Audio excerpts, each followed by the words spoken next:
to tie, I would reintroduce that, but if you object to having that on, I would entertain a motion to strike it.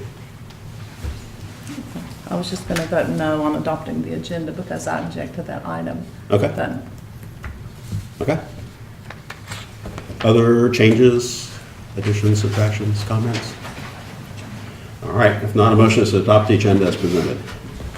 I'll make that motion. Motion by Mr. Pereira, Second? second by Mr. Heisel. All those in favor say aye. Aye. Opposed? no. So motion carries 4-1 with Mr. Pereira, Mr. Heisel, Ms. Ritchie, Dr. Kudak in favor, and Ms. Hicks opposed. Next up is approval of minutes for the November 21st, 2017 regular meeting. Any changes, additions, or subtractions to those?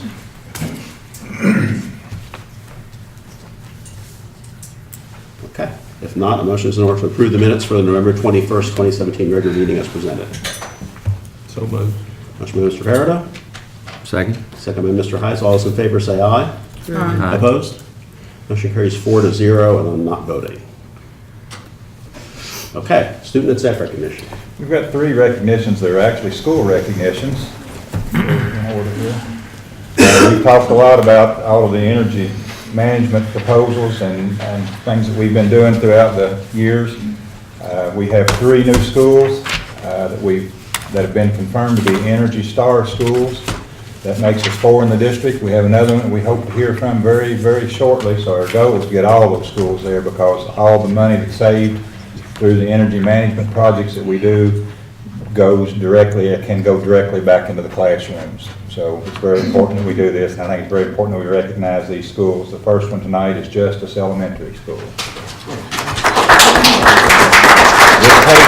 In order to get this, it takes a couple of years to do this. You have to prove what, that you're saving energy, and it goes through a year's worth of energy management, looking at the bills every month. The second school is Strode Station.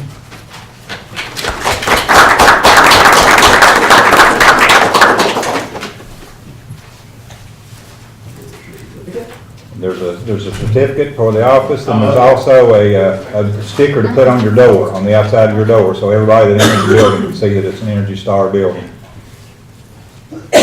Photo op, Susan? And the third one is, okay.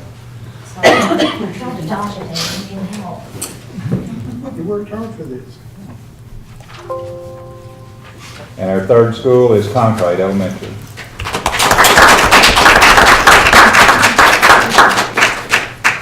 These 3 schools now join George Rogers Clark High School as their 4 Energy Star schools in the district.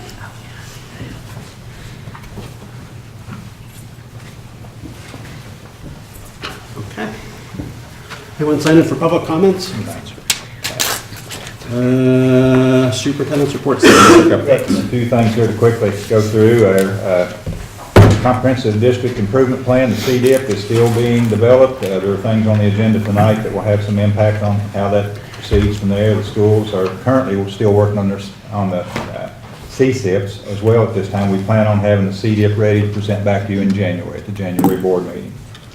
The curriculum department has completed all the district walkthroughs at all the schools except Phoenix, and these were kind of unannounced at the schools, and the particular day that went to Phoenix, they were on a field trip, so that one's going to be rescheduled, and we'll probably pick that one back up when we come back after the holiday break. You'll see over on the wall, or on the table there in the room here, we've gone on started, we're going to go ahead and display the pictures, the artwork of the students for the Veterans Day contest, and those students are being notified and they'll be recognized. We'll do the official recognition of those students at the January meeting. Some excellent artwork as usual. The one back behind where Krista's sitting, to me, is amazing. That's a pencil. That's not a photograph. Oh, wow. That's a drawing that the student did, and that's of her, I think, of her grandfather, his military picture. And that's a photocopy. The original is even sharper than that. That's a photocopy because the original she's, I think, given to him. So, Wow. we'll recognize all of those students from all the schools at the next meeting. Access testing begins January 6th in Clark County. On this Thursday, the 14th, we'll have our first meeting with the math auditor. They'll meet with all the principals and discuss the math audit that we'll be undergoing here. The Justice Elementary Chorus and the Concrete Elementary Chorus have joined together to be the Just Right Singers. And they're going to present a Christmas concert to be held on December 14th, that's this Thursday at 6:30 at Concrete Elementary, so everybody's invited to that. The new clear touch screens that we discussed and you approved at last month's meeting were ordered. We caught a window, and those things were delivered within the next few days.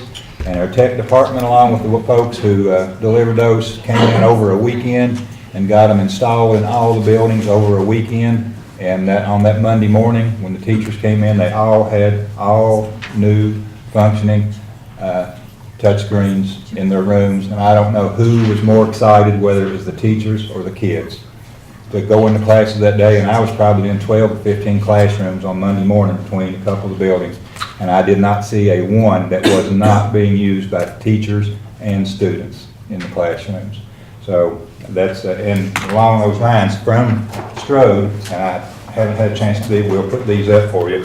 They have sent you all a thank you card. This is one of the cards. It's from the primary grades, and then the second card is from the intermediate grades at Strode. All the students signed those for you, and we'll hang those up here in the boardroom. Mike just told me just a few minutes ago that the teacher workstations came in yesterday. They've been working on those, and we'll get those now out to the teachers as soon as we come back from the break, probably mid-January. Those should all the teachers should have their new workstations in addition to the one touches.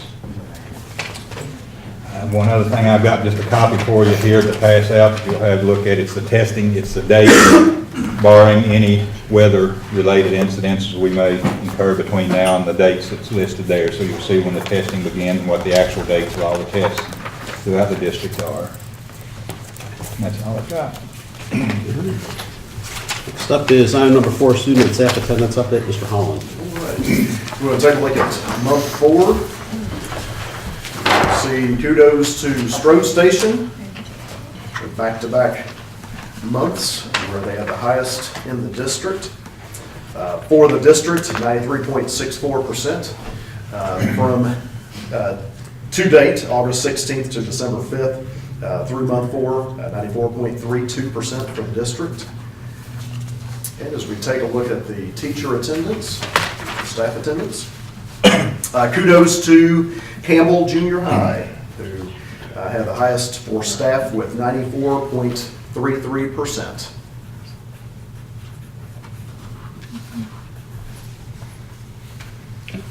Any questions, Mr. Holland?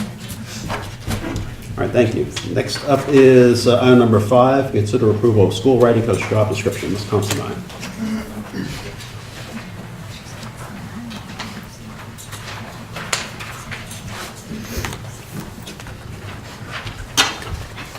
Good evening. I'm bringing before you tonight a new job description for a writing coach. I feel like if I go back in my past to, let's go 15 years ago, when we adopted Literacy First, and every building had a Literacy First coach, we saw our reading scores just go up because we had somebody in the building that was working with teachers, that was working with administrators, that monitored a change. And I think that's some of our problems sometimes, is we have great ideas and we want to do a lot with teachers and students, but it is a monitoring piece. And if you look at training, a one and done day does not work. It's not effective. It needs something that's going to occur over and over and over. So in my mind, I talked to a couple of different districts and I had this in my head and I said, what do you think? And they were like, oh my gosh, if we could have each school could have a writing coach, we feel like that it wouldn't be just writing on demand, it's writing across the curriculum, because that's what it takes these days. It's being taught social studies, and then how do I respond to that? Not through multiple choice, but how do I demonstrate my learning? And it's through writing. So it's not just we're going to crank out writing pieces, we have to teach children to write about math. We have to teach them to write about science, social studies, ag. They have to be able to do that. So I feel like that if we have somebody in each building that is highly trained in writing, that works with all content areas, not just ELA, but with everybody, that we would see benefits from it. Do I know 100% sure if it's going to work? No. You know, I mean, I don't. But I have to feel like that if we have to try something. Because I'm going to be honest with you, I'm tired of standing before you and telling you each year that writing is horrible. You know, I mean, I'm one person, but I feel very responsible for it. So for me, this is my thinking. I met with principals. I think they know I feel very passionate about it. When you have children, when you're out in buildings and you see kids struggling, and you think, wow, that teacher is doing everything in her power to help them, but sometimes we have limitations on our trainings and that extra support.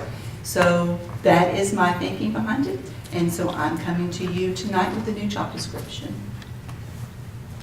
Questions? Several. Let me have it. On the job description, second page. I think it's on the second page. You can use that if you need to. Oh, okay. On education and experience, Yes. bachelor's degree, master's degree, or rank 1 preferred, is a particular background, subject area background in anywhere in the education experience? No. Because at elementary, we don't come out as writing coaches. We come out as elementary teachers. Now, we can have certain, if you limit yourself in with a certain content, then you may get 0 applicants. So what you have to do is you cast a wide net, and then you can be very, very specific once you begin the interview process of what you're looking for.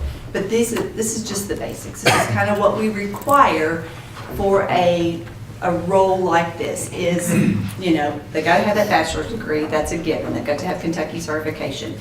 We would like to see master's or rank 1 preferred. But I think if you start limiting yourself or saying rank 1 preferred, we're having teachers that are not getting their rank 1s these days because it's very expensive. So we've got to be very careful in that we don't tie ourselves up with a problem with certification. And how was the $500,000 amount determined?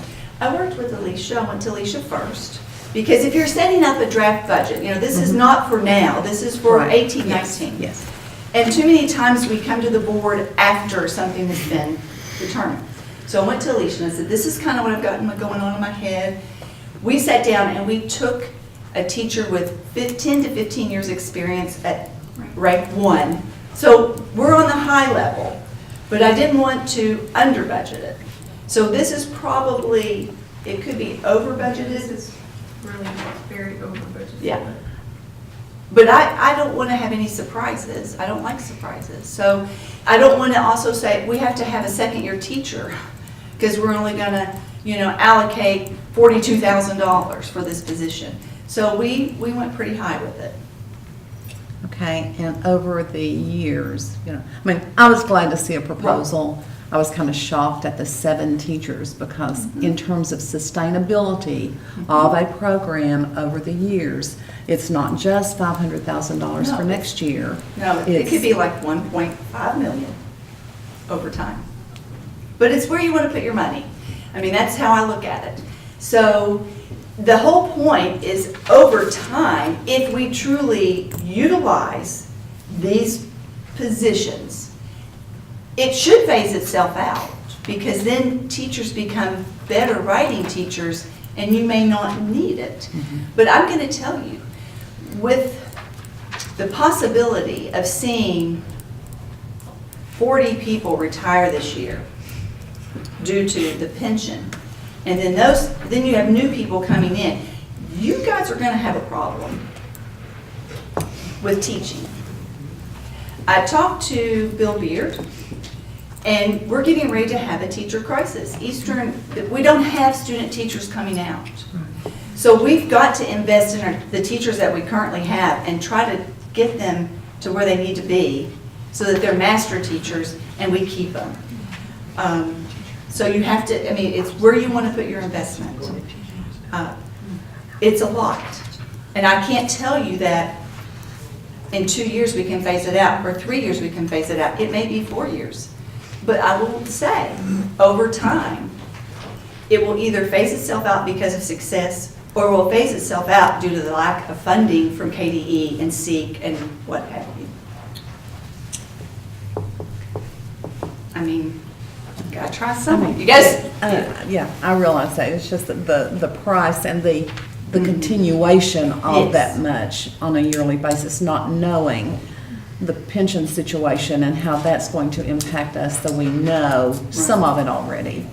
Yeah. Was a pilot program considered at all? Did you talk with any districts who had done a pilot program for writing? no, because I'll be honest with you, pilots come and go. And what it tells teachers is, okay, we're gonna try something, but don't get too attached to it because it's probably gonna be gone. So for me, I think you have to let them know that we mean business. We really want to see children become writers. And if it doesn't work in 2 years, I don't know if you realize it, but if the facility, like with facilitators, okay, we didn't bring 2 back. If I don't see the benefits of it, it's not something that's going to be a recurring expense. It is now, because I have to believe that we're going to see changes. If we don't see changes, we can't continue to fund something that is not working. True. Or that's a money pit. If it's a money pit, let it go. I mean, that's just my philosophy. But that, I don't want that. I don't want the sustainability to be an avenue where it's a no.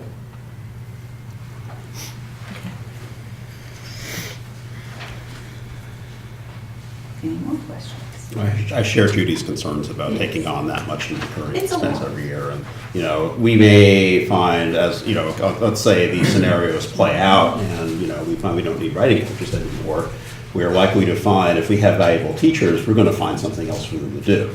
So Yes. I don't think If the they're position tenured, they can go. will stay right. in the district. Right, so I don't think the position will go away. So I think we're definitely adding recurring revenue. Yes. Could you think you could accomplish what you set out with less than 7 teachers? No. Because we've tried to share facilitators, and what I find is that when a school needs them, they've already committed to a teacher at another school, and then it becomes a scheduling. And I really feel like that if you want to make a difference and you want to monitor it, because the monitoring is the big thing, is if you're a principal and you don't have a good writing background, it's really hard for you to come in and tell your teachers what they need to be doing. It's much easier to work with somebody that's an expert of writing and say, okay, this is what they are asking you to do, I'm going to make sure you do it. That person monitors, and then you have the principal that kind of enforces that it gets done. I feel like that it's going to take 7. If you want to change it, if you want to do something halfway, you can. You can say, we'll do one for elementary. Well, that is a 25% writing teacher. So, Compared to good luck. 0% that we have now. Yes, to 0%, right. But you're gonna go from like 0% to 25. If somebody tells me that that's my life expectancy, I mean, from 0 to 25, I'm like, that's not a whole lot. I might be a little happy, it may give me a couple of weeks, but, I'd like 100%. I'm gonna fight for it. Fight on. I'm gonna fight on. What is implied by the potential approval of the job description? Does that also imply that at the same time that 7 people are approved, or is it a No. holding place? You have to- Explain that. if we're going to create positions, you have to create a job description first. So this is the natural flow of, you can create the job description tonight and it will sit there. The following agenda item is asking for the 7. What we're talking about right now is just the job description. Okay. Does that make sense? Oh, absolutely. That's what I thought. I just want to, again. Well, I didn't want to make it clear. combine them because then if I combine them and I didn't get a motion, then it's dead. So at least, if we have a writing coach, then job description, who knows? In 2 years, the funding may be there. And then the work, that groundwork is already laid. And I guess I had a similar concern that it is fairly generically written in terms of the requirements, but that was intentional on your part. The Yes. interview process can take care of that. Well, and once you get, you're not going to be able to put this job description out and have 45 people that apply that have a writing degree. Okay, that's not going to happen. All right, what we're going to do is we're going to find the best applicant, and then we're going to use Title II funding, and we're going to train them like crazy.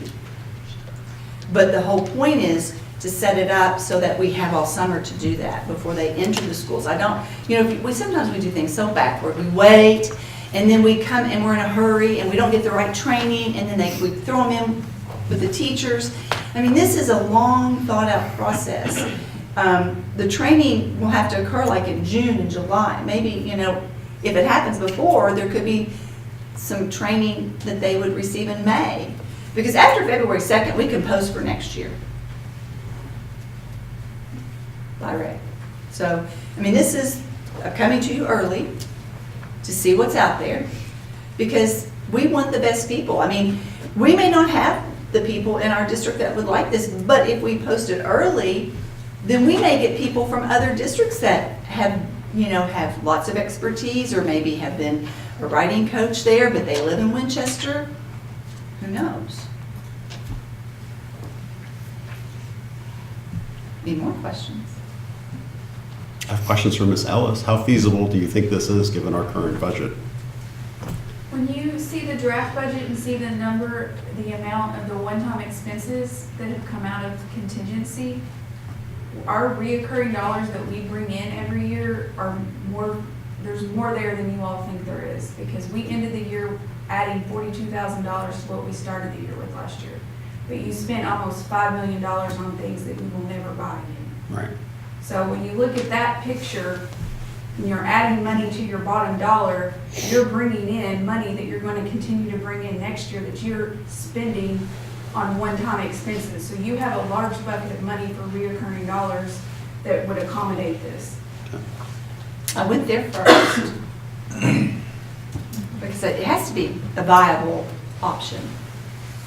Just the way our budgets have historically run in our district is we have plenty of one-time money, but not a lot of recurring money. Right. So that's been the trend over the years.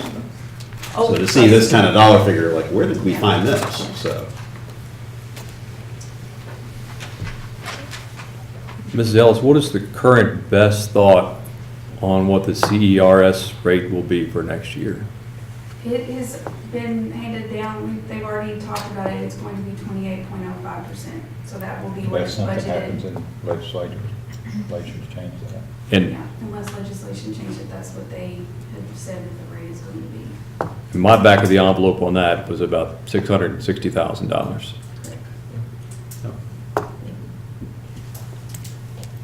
And as you recall, the last 2 years on our salaries, we put $1 million back into the budget that's been budgeted. So like, there's your $1 million for 500 for that, 600 right. for your CERS. Okay. Other discussion? I'm for anything that's going to help writing, so.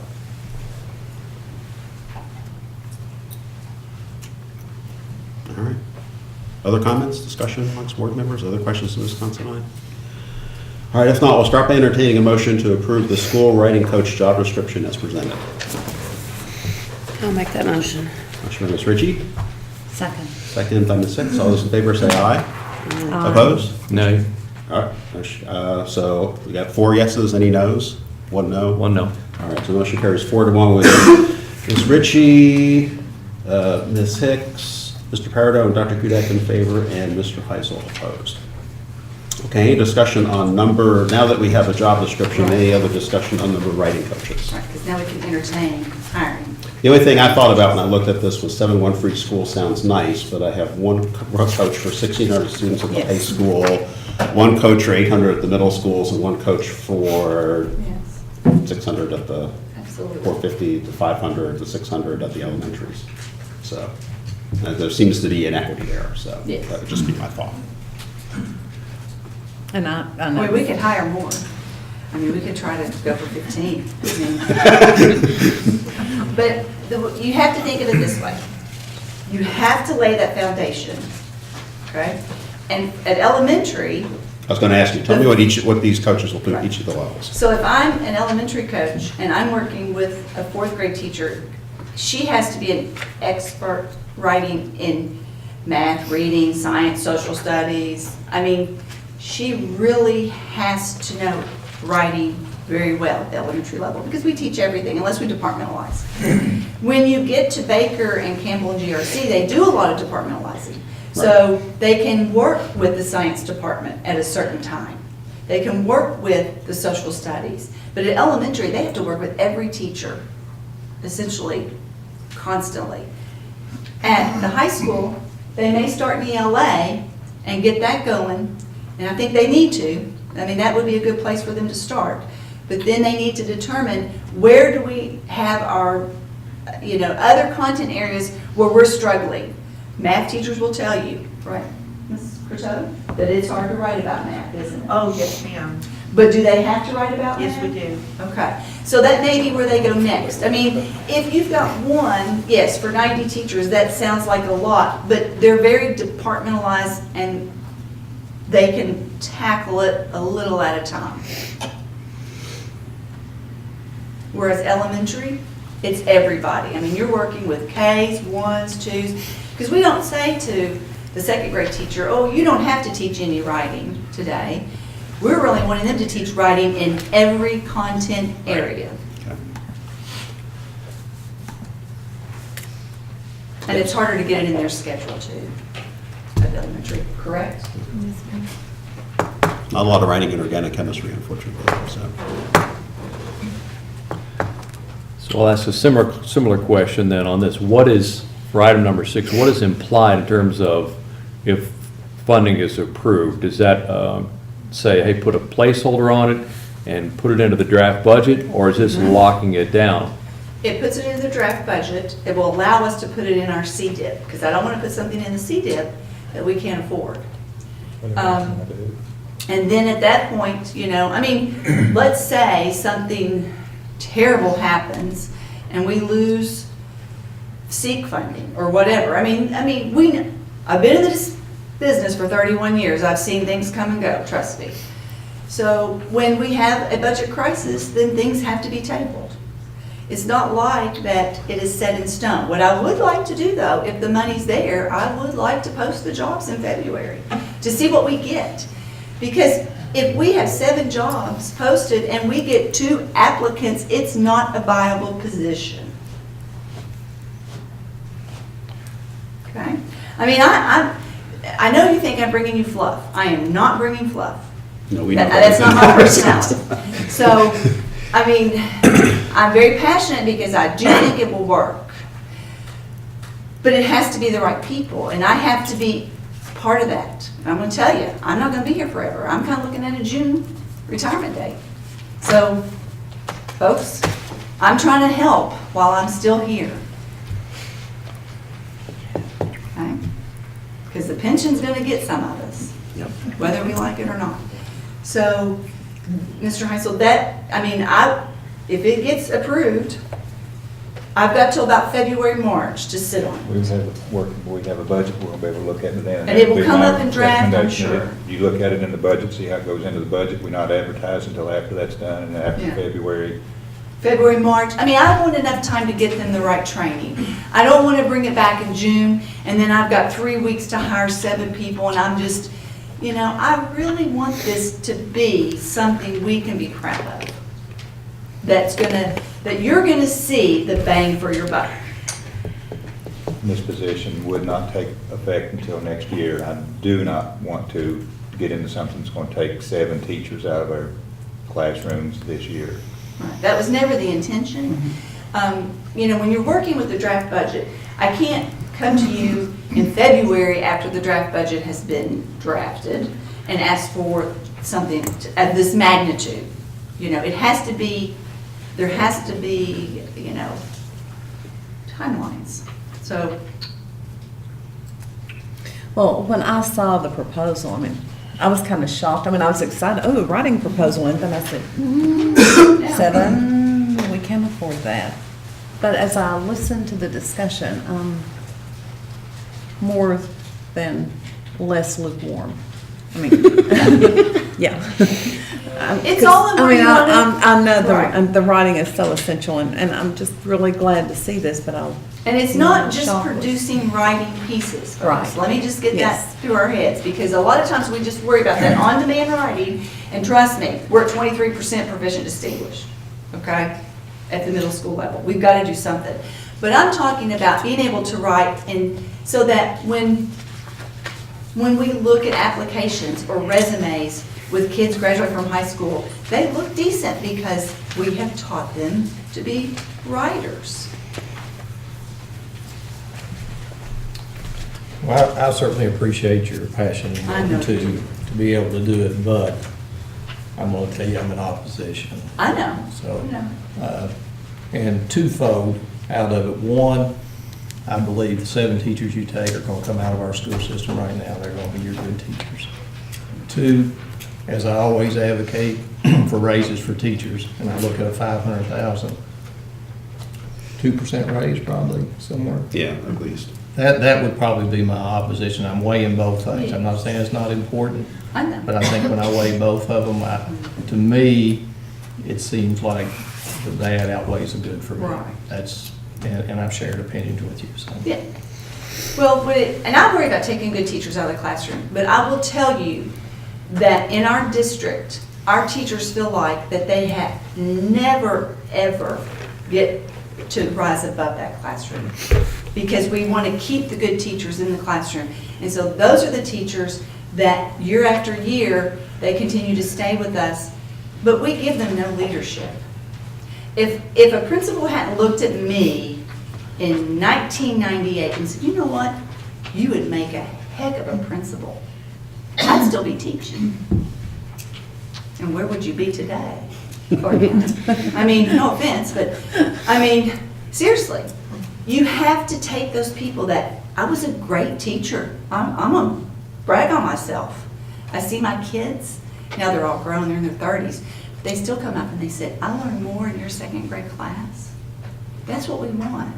But if we, you know, we have to, and it may not be 7 that we take out of our classrooms. I would love to take some out of other people's classrooms, because it's going to be something new. Nobody's doing it.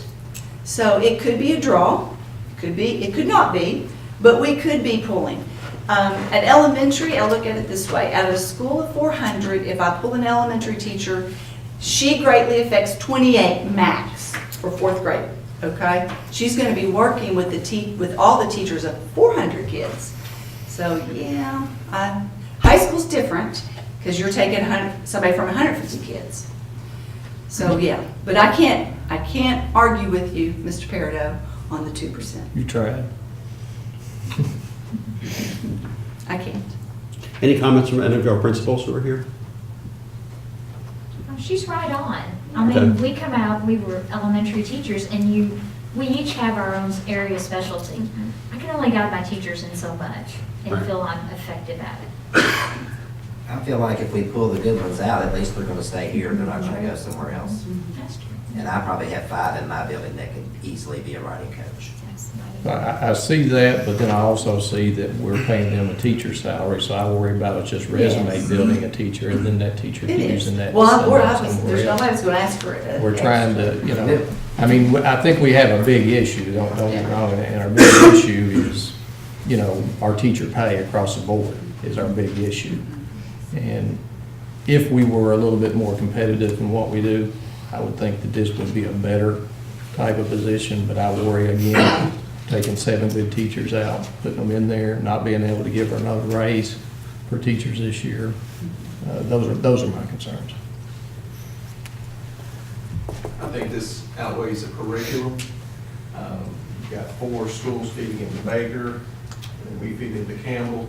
I think we're so hell-bent on a resource sometimes. I think these 7 people will be able to forge that and get everybody on the same page. I think we think writing's going on in all these places, and it is going on, but it looks different. And I think these 7 voices would help make that look more unified. I think it would be a big help, more so than a physical resource. Okay. My concern is from a financial aspect. I was hoping, Ms. Ellis, that you might be able to shine some more optimistic light on them phasing in the CERS rate, but when I take that 660,000, add the normal step increases of probably 360, so that puts us over $1 million. We, in the last training session we had, we're still concerned about what our ADA headcount's going to be, and potentially looking at years in the future where that's going to be going down. You put all that together, and I'm concerned that as long as this pension cloud is over us, which, I mean, it's over several aspects of us, unfortunately, that it's not something we could afford at this point in time. Right. Eventually, you will not be able to find teachers. After talking with Bill Beard at EKU, they generally graduate about 150 teachers at Christmas. They have 60 this year. They generally have about 400 for the spring semester. They're graduating about 200. You're not going to be able to find teachers in about 7 years. Because the pension's going to get a lot of people in the next 3 or 4 years. We're struggling now hiring people. So, The new hires under the new pension system, it's not going to be as appealing. Yeah. So, I mean, I understand. I mean, it's a big task. I feel like if I don't ask for it, then nothing will ever change. We're very good at status quo around here. You know, I can say that because I'm not a newbie to the district. So you have to think outside the box sometimes, and sometimes it costs you. But you are the deciding factor when it comes to money. And so in order to decide whether or not this is CDIP worthy, we had to bring it tonight. So if I'm finished entertaining questions. Mr. Christie. Yeah, I support it with the understanding that we look at it from the aspect of the budget. Once the budget's completed, you look at it from there, and that we do not do anything hiring anybody this calendar year. I don't want anybody to come out of classes this year. I'll challenge a little bit one of the things. I think we do a pretty daggone good job around here promoting from within when you look in our district. Look at the administrators, look at the people that's in these buildings now, and the curriculum coaches that we have, the people that we have, and virtually every one of them, that's what worries me, virtually every one of them have come up from the ranks of our teachers. And that's the only thing that worries me about it. If we do something, you do something and make it effective tonight, and we start, we can't interview for next year, or we can't advertise for next year until after February anyway. So, that would give us time to look at the budget, and for you to see the budget and what effect this would have on the budget. And if at that point, the budget was, that difficult, you would have the opportunity at that time to freeze these before they were ever hired. Mrs. Ellis, is the thought still to have a working session to go over the budget in detail? In January, yes, when we come back from the holiday, Mr. Christie and I discussed that we would set a date to have a budget committee meeting. We haven't decided on that date at this moment. And so a potential scenario would be, let's say this past year, we had that meeting, we go through all the numbers and we say, unfortunately, this idea we talked about in December, we're going to have to make some significant changes to that. But you have that opportunity, you With have that any time. opportunity to do that with any position that we Anytime. have, you know, so that wouldn't be Yeah. anything new, that wouldn't be anything different for this position than we have with the, you know, any position that we have. One year, Mr. Isel, they had to freeze SBDM units at each school because we weren't going to be able to make payroll through June 30th. I've lived through those days. So I think, Mr. Perro, you might have lived through that, some of that too. I mean, it just happens. That's why I'm I mean, here. huh? That's why I'm here. Yeah. Right out there. You know. I mean, in education, there's a lot of unforeseen things that can crop up out of nowhere, and you just have to be prepared for that. Now, if you hire them and they've signed a contract, then we have to honor that. That's a whole different story. But And that threshold will be crossed at what date? When's our point of no return come about on We this? actually, after you start the interview, you actually, somebody signs a contract. yeah, then you're. That wouldn't be until, in this Be next particular spring. case, Yeah. spring, May, June, May. Hopefully you could do it in May. If you were going to fill these positions, you could do it in May so that you had the opportunity at the end of the month, May, and then all of June and July for training. And working with. If I may, worst case scenario, we have $13.5 million in contingency right now. You were presented with an option that might help with your writing. You threw away $500,000 left next year that doesn't work. We don't do it in the 19-20 budget because it didn't work in the 18-19 budget. So, I mean, it would be like if she stood before you and presented a curriculum and you put your money on this one-time purchase of a curriculum. It's kind of the same scenario at this point. You could say it's a one-time, let's try it out for this school year, commit the $500,000, which I really don't think it will be $500,000. That's an overestimation based on teachers with really high experience. But that's the option. You try a program because you know this is an area that's a weakness for the district. You have the money, you are fortunate to have the money in contingency. A lot of districts are not fortunate to have that money in contingency to try out programs that may or may not work for their district. And you can see where it goes in another year. Or as we sit down in January, we build the draft budget and it just is absolutely not feasible. We say, we're sorry, we can't make it work. Those are two options as far as financing goes.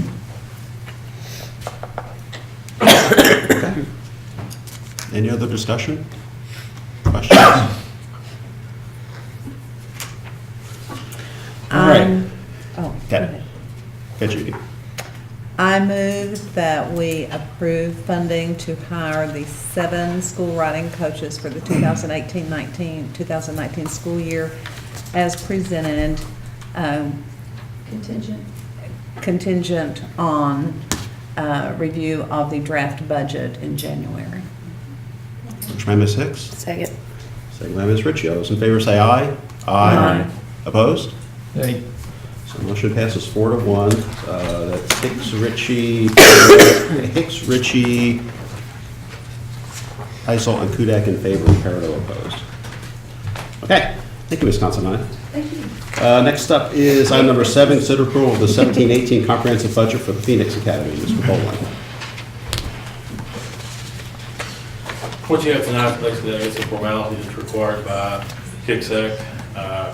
Title I, Part D funding for Phoenix is $15,850. That funding is $89,136. By their procedures and policies, the board is supposed to formally recognize this budget every year. Okay. Any other comments or questions for Mr. Boland? I do have a question. So if I look back in the minutes from last year, did the board do that then? I don't think so. All righty. I was going to say, I don't remember. So doing you this don't have to before. look back at the minutes, Scott. Trying to clear some things up here. Okay. Any other discussion? If not, a motion is ordered to consider approval of the 17-18 comprehensive budget for Phoenix Academy as presented. I'll make that motion. Motion by Ms. Ritchie, I'll second it. All those in favor say aye. Aye. Opposed? Motion carries 5-0. Thank you, Mr. Boland. Let's see, item number 8 is consider approval of makeup and implement weather days for the 18-19 school calendar. All right. You okay, Ashley? Yeah, I might be losing one. Just keep going on that. This is part 2, calendar discussion. We started the process in November, and at the end of that, there was a discuss to bring it back in December to discuss the makeup days for the 2017-18 school year. And those makeup dates are? Haven't been set yet. Okay. That's what we were. That's what we're bringing back. discussing. Okay. So we don't have anything to start with. So on the calendar, let's see, the current closing day is the 24th. Memorial Day is the 27th. Closing day, or last day for students is the 24th. Closing day for teachers is the 28th. And then there's 5, 6, 7, 8 makeup days after that. It's been the district's practice in the past to take President's Day as a possible makeup day. I guess I've heard some discussion about that. Yay, nay? Yeah, we didn't No? like it. Just leave it as a Okay. day off. Okay. So our only option is to add those makeup days at the end of the calendar. I think that's a good thing because people will say, okay, I'm not going to schedule camp until June 10th because there's an actual possibility that school may be until the 7th. So would we only be making that, why does this not go away? This little thing that's superimposed on my calendar that I can't see. How do I get that off? I want this to go away so I can see this calendar underneath. That is, it's right here. Yes. Well, that's I can't part of read it. those. I can't see. We I need can't, to go I here can't then. get it. I'm sorry. Just to increase it. Yeah, I know.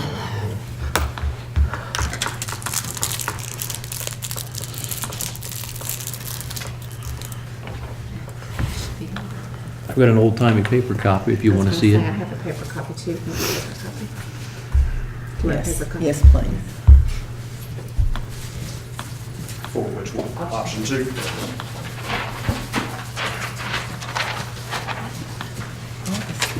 Yes, thank you. This particular school year, we have our makeup days to be used after the 5th day taken. And there still is the option of President's Day. So that's what we have in place for the 17-18 school year. Okay, but this one is not showing the Elms. Yeah, over.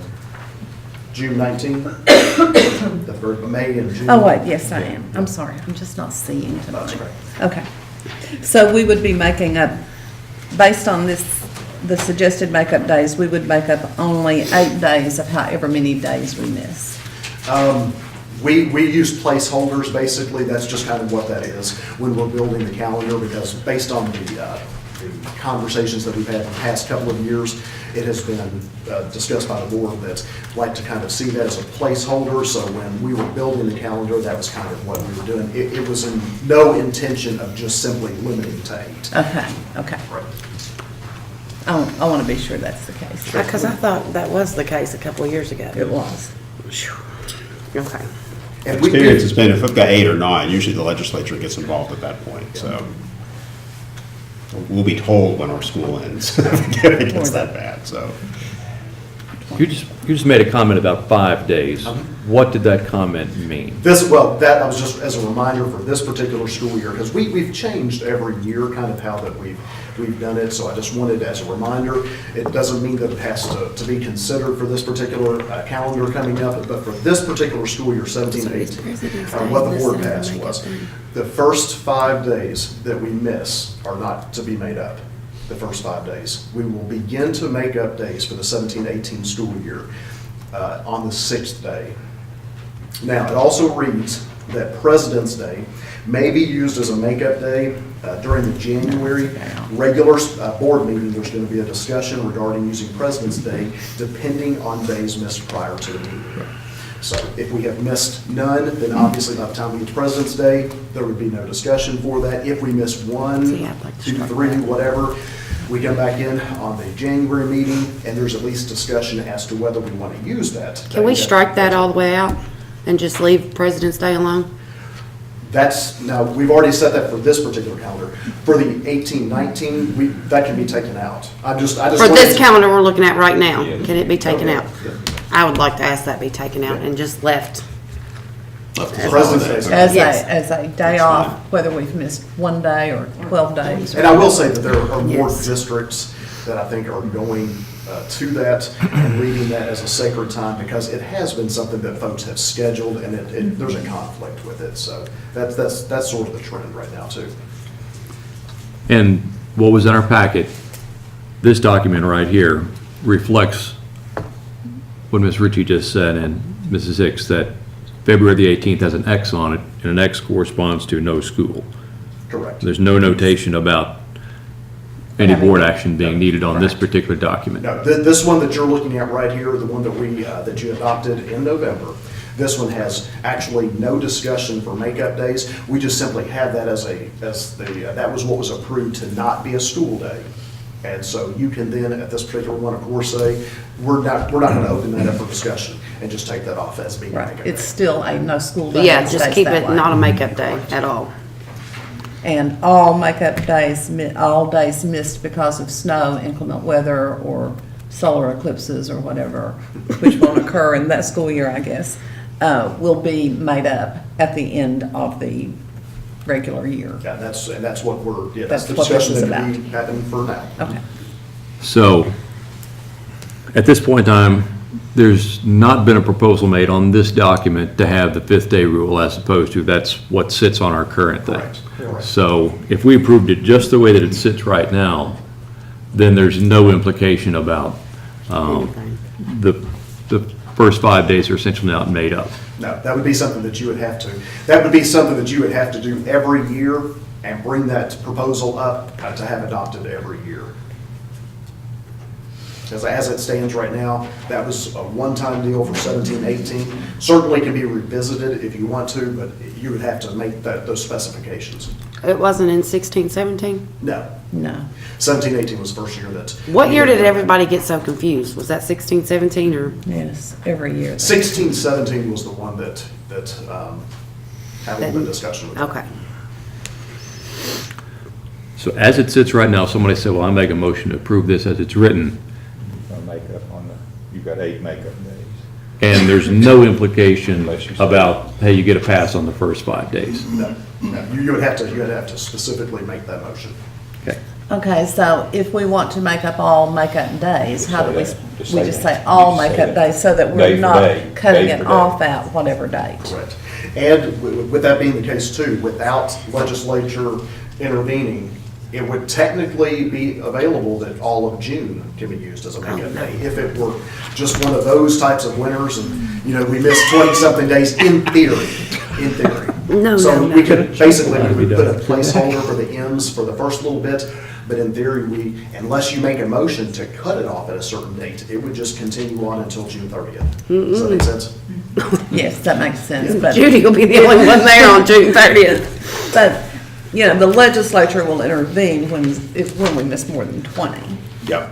That's been my Probably experience. before then, yes. Frankfurt moves slowly unless you're talking about that. They will move with lightning speed. I just always get nervous when we put the placeholders in, thinking that unless we specify that that's the only set of days that, because technically, unless Yes. they do, and I don't rely on. 20 would take you up to the Yeah. 24th of June. Are you saying to err on the side of maximum clarity that we should, to reflect that these M's should continue in June beyond where they're set right now? I think it gets confusing. Me personally, in years past, when I have looked at this, without it being stated, we will definitively not go past June 10th. And I know that we have put those placeholders as an M in there. I think it can be deceptive for the public when they look at it to not think that it can be. Now, if you were going to be definitive with it and say we'll waive those 6 days, because there's technically 6 days that you could waive, because we can't dip below 170 and we go 176. So you could factor those things in your mind. But it's tough to put these M's, because if I were to look at that as a parent and I'm not listening to this discussion, it makes it look like to me we're out no matter what on June the 10th. And so to combat that, then Continue the ILMS through ILMS should the go end of through. June. Potentially. Potentially. I think when you're looking at a calendar, I've been troubled the last couple of years leaving as a placeholder and it not being stated with that thing. That could be deceptive. We haven't run into it, but I just want to mention it. So can a statement just be put, you know, with makeup days on these explanatory notes here that all inclement weather days will be made up at the end of at the closing of the school year? Yes. Yes. Yes. I really don't like that, but I still think that with our teachers, we make our teachers teach more hours per day, more days per year, and we still didn't even get a raise or anything this year. I think there should be something in there that says, we're gonna stop, if we get past 8 days, we're gonna look at so many days that we'll give. It's my opinion on that. So how would you word that? Then I you would say, the way I would word that is makeup days will be made 1-for-1 at the end of the year. Any days after June 7th would be approved by the board or discussed by the board. Which we did this year, right? Last year. Last year. So, last winter was mild, the winter before that was not, so. Like I said, it's been my experience that if we have a bad winter, the legislature will tell us when school ends. That's I believe they the stepped case. in a couple of years ago. I think it was 2 years ago with the bad one. And I believe that they said June 10th, thou shalt not. Yep. Just like from Exodus. Thou shalt not go past June 10th. And they shut it off at that point in time, saying that, And they haven't left the calendar thing alone since. As soon as they put their hands in There it, have it continues. been annual revisions of what a school year is in Kentucky since then, so. Well, in 1977, in this district, graduation was June 10th. My daughter was born on June 9th. That was the only graduation I ever missed. But it was June I'm 10th. surprised you didn't suit her up and bring her home. Still in the hospital. I'll be back in a couple I think hours. that's the way that a lot of people had to start going to school on Saturdays Yes, too. yes. Yeah. 77, 78 school year, both were. Okay, Miss Judy, but we're in 2017. So I to know. try to strike a balance between these various concerns, one of them being to give an indication to parents what the last possible realistic last day might be. With the emphasis on realistic. Should we add another 5 days, 10 through the 14th? And I'm just throwing that out as a what if. Because I get the impression that if we fill the entire month of June up, That's going to be. that would be off-putting. kind of silly. Yeah. I get that. But at the same time, if we leave it like this, the footnote, people may not read and just take a look at this right here, and they go, well, Okay. I'm going to well, schedule just- my vacation starting on the 10th of June. Well, put it the middle of that week. How would that be? Put it on the 12th, the 10th through the 12th, just do M's through the More 12th M's through then. that? Is everybody okay with that? I mean, that'd be fine. And then That would be separate- 11 makeup days. Do we want to back it back to the 11th and have 10 potential makeup days? That makes sense. That sounds good. Okay. Mark's okay with that. On motion by So through. Mr. Rhodes. Is that when you're gonna cut it off? Yes, No more? That's the last day of school? Judy? that's what That's- we're saying. Okay. I'm okay with 10 makeup days. Superintendent, your thoughts, sir? I'm all right with that. So in the reasonable compromise area, 10 days? I'm okay with that. Hope we don't miss that many, but Well, next Eclipse is not for another 20 years or so. we got You've got some good we got a sports girls' teams. basketball team, Yeah, boys' see? basketball team that's very possibly going to the state tournament in the middle of the week. Just don't jinx it, let's go. Those are things that can happen. Right. Now, if you remember, this time last year, we'd already missed 2 days of school. too. Yeah. So it's That's not- true. so We still have 3 days We're of school good, this we're good. week. Yeah. We're good. Starts slow snowing Friday afternoon, right? He's already checked the roads, and they're good. If you don't check them again, they're still good. I didn't see the freezing drizzle at 6 this morning, so. Testing, not like this starting back in And to be clear, Testing is ending, testing would be ending toward the end of May, so we'll It'll be the day, it'll start the day after Well, election let's just day. say that we had a really bad snow day. That's what we're sitting on about. And our last day was June 12th, because that's where you're gonna cut that makeup off. So you count back 14 days. Yeah. You're gonna start testing on May the 23rd. Your very first official testing day could not be before that. So I mean, that's just the way K-Prep would be. There's No, no what? logistics. When do you have to give them your window? It's based on what the last day of school is. Your last And we count back 14 14 days. The last day of school with makeup days? Whatever the last day of school is. Regardless, you have to count that. You have to count that day as one of your test windows. Okay, but we don't have to start counting that right now, do we? No, but we're just saying, if you have a terrible winter, and let's say we go Okay. to June 12th, because we're gonna make them up and you're not Let's gonna say use cutoff's the any of 10th. the. Based on- Cutoff's the 10th. 11, we're Or 11. cutting, the 11th would be the 10th makeup day. June 11 Right. Because is day 10. the way we're hearing it, One, here in two, the three, audience is four, that five, you're not six, seven, using eight, nine, any 10. of our extra minutes. Is that what I'm hearing? That's after the instructional CN. time in our instructional day, that's instructional time. Right. In my opinion, we teach whatever we schedule for instructional time.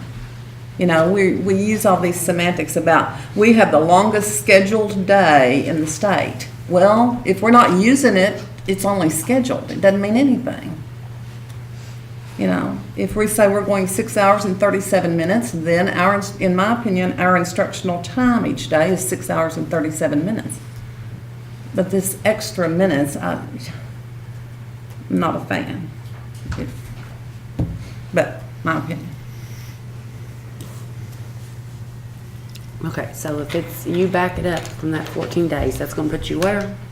You're not gonna start testing until May 23rd or something. I mean, that is if you have like a terrible, and everybody else is gonna have a terrible winter too. I mean, it's not like it's just gonna snow in Clark County. Right, yes. So, you know, I guess what you don't want students taking a state test in June, trust me, you really don't. But that's the nature of the beast. Because then parents, Okay, trust but me, we- there's gonna be parents that don't pay How many attention to days things. do we test? 5. You'll have Okay, so you're- 2 to 3 makeup. So if you're starting it on the 23rd, you're still testing in May, if we're only testing 5 days. Right. Yes, you would test on Tuesday, Friday. You come back after Memorial Day and test again. It's Ooh, just that's not not, good. trust me, it's Doesn't make any not difference if you still have to go. scheduled. But everybody will have the same schedule. It's not But like they come it's just back and Clark test County. after Memorial Day? I mean, you can't change the testing date. I mean, if you miss, you miss. I You mean, miss, you miss, There's yeah, I nothing you mean, can do about it. I mean, there's you're nothing you making, can do there's about it. nothing you can do about it. I mean, you know. I mean, typically, what We we have no out on 6 election days, days. 6 days about our Yeah. normal, No, 6, 5, 6 days. Yeah, it's, I mean, If if you you look look, at if 3, you look 4 back over the last 20 years, you're probably gonna average about 4 to 5 days, because we have some that are in the 2 to 3, but we also have some that are in that, 12. that higher. But it'll average into about that 4 to 5. I think we've delved into a real hypothetical right now. Yes. Because we're talking about, actually, we're in 2017 still, and that would be 2019 by the time that we're in that. We would be able to revisit it at that time, I think, too, so.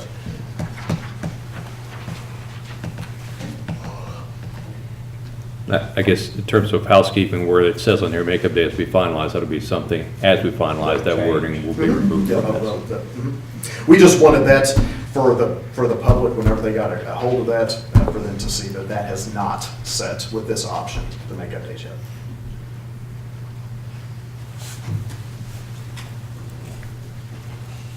Okay, other discussion? So the last suggestion I heard was to make the M's go out to what, the 10th? 11th. 11th, okay. And to also put the caveat No. On there, the note that school is not, will make up one for one until June 11th, and to kind of make that notation on there. Is that correct? Do we need to put that notation on there, or can we simply leave it as an absence of it? I'd put it on there. Put it on there based on discussions in the past. Trust me. It's more clarity. You want to be as clear as possible with this.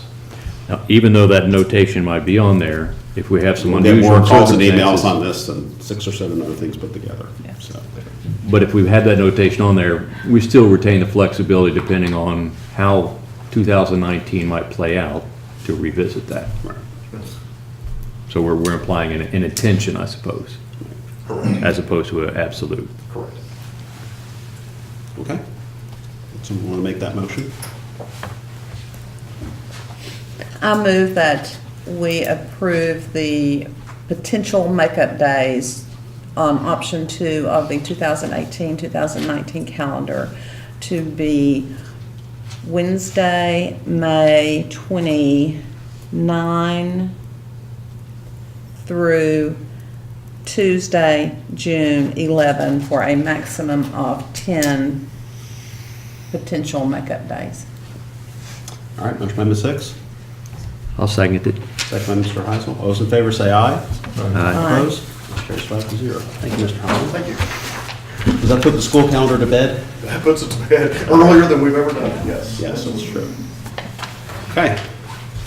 All right, next up is Ms. Ellis. Consider approval to adopt an updated 04.32 AP1 procedure for procurement. So this is just a housekeeping item. You've been given the draft policy from KSBA. In reviewing our procurement procedures, we found this procedure that read a reference to a school's procurement regulations manual. In questioning that, trying to find, as a new finance officer, where that manual was. KSBA said this policy or procedure, was done back in 2003 by a Mr. Who was the person? Joe Jones, who was Oh, in here it's our for buddy quite some Joe. time. So, in light of being that no one currently at central office knows what this manual is or where it exists, we are asking to revamp the procedure to what truly procurement procedure is based on model procurement. This is word for word out of the model procurement. This is what KSBA recommends for every district to have as a procurement procedure. So, there's no. Mr. Stump, did you not inherit that book I from did Joe? not. I didn't either. So, are there any questions? Yes, sir. In trying to look at some other districts, I see that it is almost word for word a match of what quite a number of other districts have. Franklin County, the only difference is, and I think I saw this at least in one other county, is in paragraph A, the $2,500 amount is actually $1,000. Right. In several other districts. Do you all feel that $1,000 is sort of an archaic amount of the past and needs to be I updated? specifically asked that we modify it to the 25 because we have a policy already in place. The policy that corresponds to this procedure, 0432, specifically states 2,500 in it. So that's why I changed the amount here to the 2,500 to be in line with our policy that this procedure follows.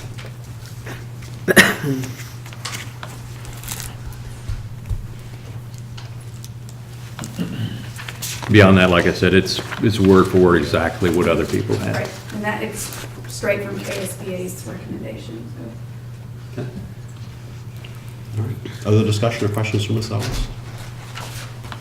If not, a motion is in order to adopt updated 04.321 AP.1 procurement procedure as presented by Ms. Ellis. I'll make that motion. Motion by Mr. Heisel, second by Mr. Perry. All those in favor say aye. Aye. Opposed? Motion carries 5-0. Next up, item number 10, consider approval of Fifth Third Card e-payable service. Okay, I was asked to bring this back for maybe some more clarification, and we have Tim Sprague here with us from Fifth Third, that hopefully if there's any questions you have that I cannot address, that he would be able to address those. I'd like to start with the Fifth Third PowerPoint and actually go through a few of the slides to hopefully explain the program better.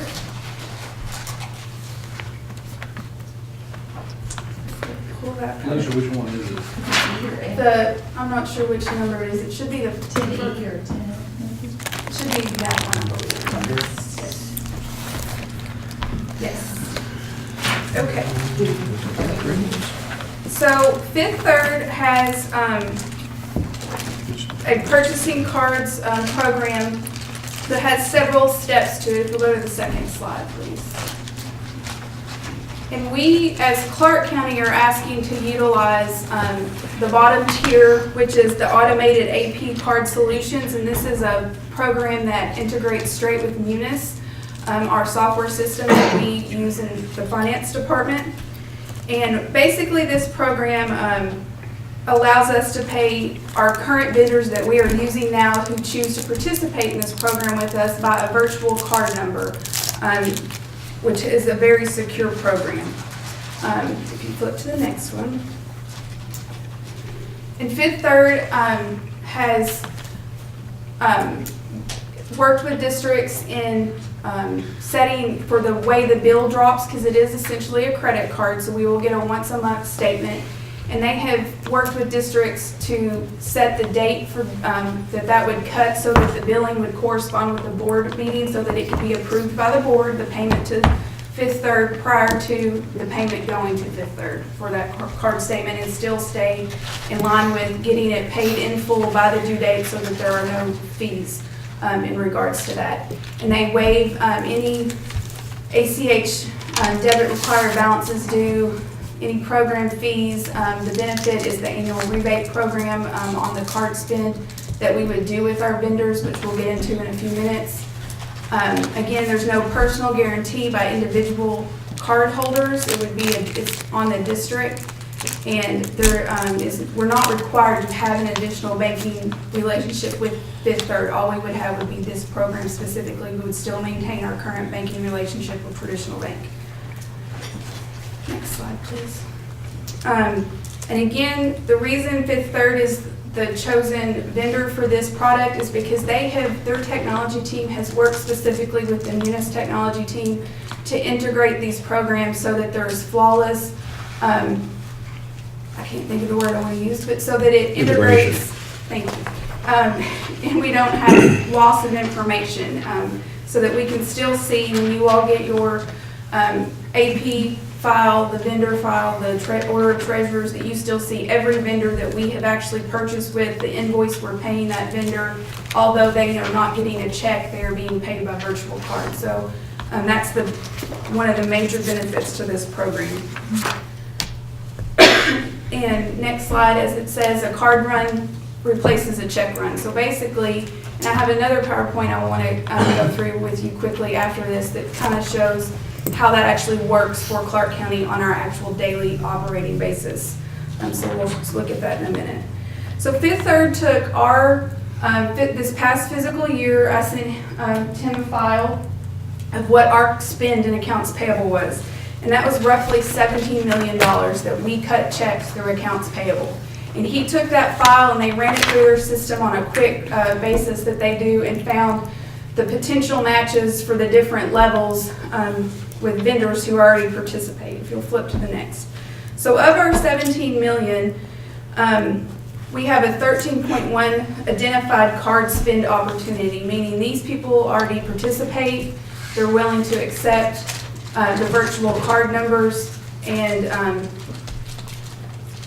that's a good benefit. Alicia, if I could interject, that 13.1 million is actually a typo. That's Okay. 1.31 million. Okay. I Thank you. apologize. Okay. I appreciate that.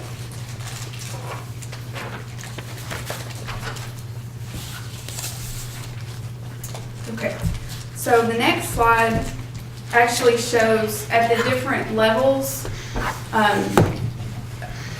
of spending, that if it's high, the high aggressive level, that if we have a lot of vendors participate, that we potentially in the next year could spend this much money through this program. And then it goes through moderate and conservative. So we have the potential that if we can maximize our vendors to participate in this program, which is all done by Fifth Third for us. They continually call the vendors and ask if they'll participate. That is not something that we as the district have to take on. They take that on for us and calling the vendors and trying to get them on board with us. And the more people we get on board, and if we hit that aggressive mark, we have the potential to make a rebate of $57,000 roughly on that aggressive spend. That could fund one of the 7 writing positions. I mean, that's what this program could do for the district. The next slide just shows top 25 vendors that we already do business with who participate in this program and what we have spent with them. And next slide. If we get into this program with Fifth Third, they will assign a team basically to help us set everything up and keep this program running as we work with them.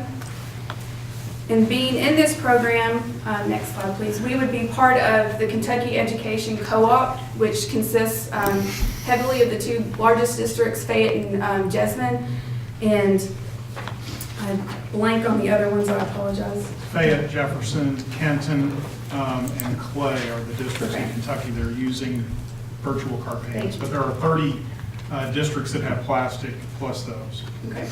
And so that puts the co-op currently, when this was put together at the spend level this last year, between the 20 and 30 million mark, hitting a 1.2% rebate. It's my understanding with Jefferson coming in, we hope that that's going to bump up to the next level.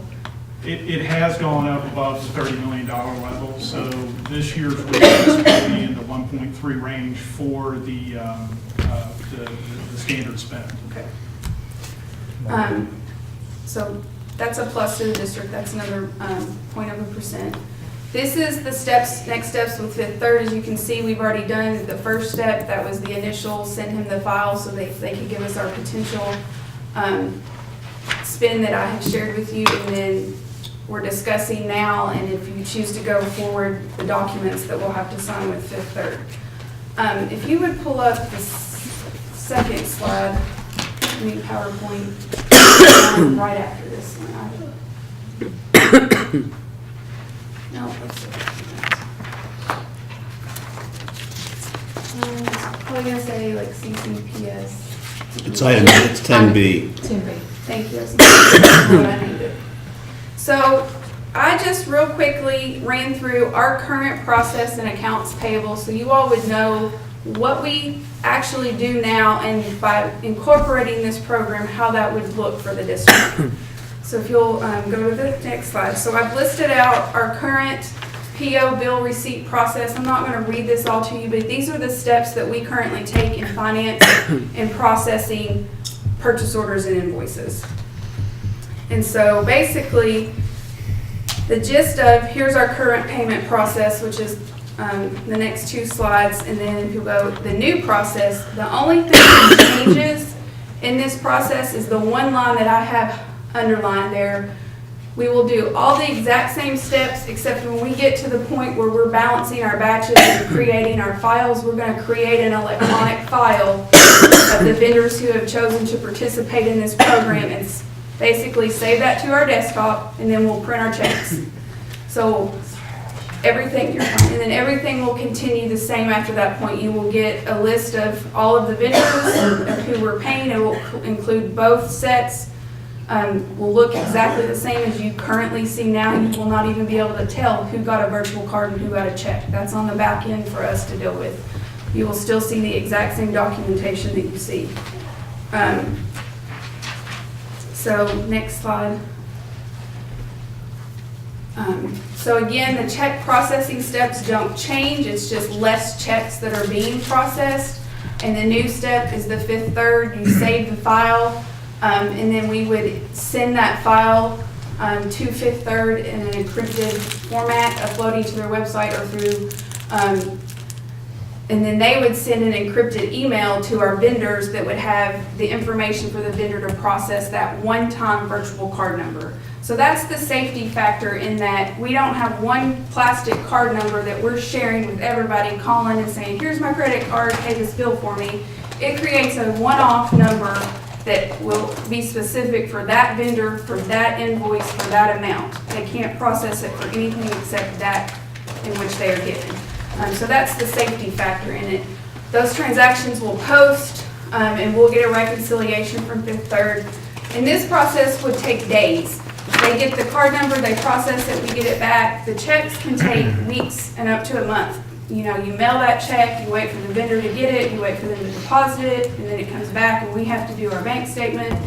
So the time factor is a plus with this program.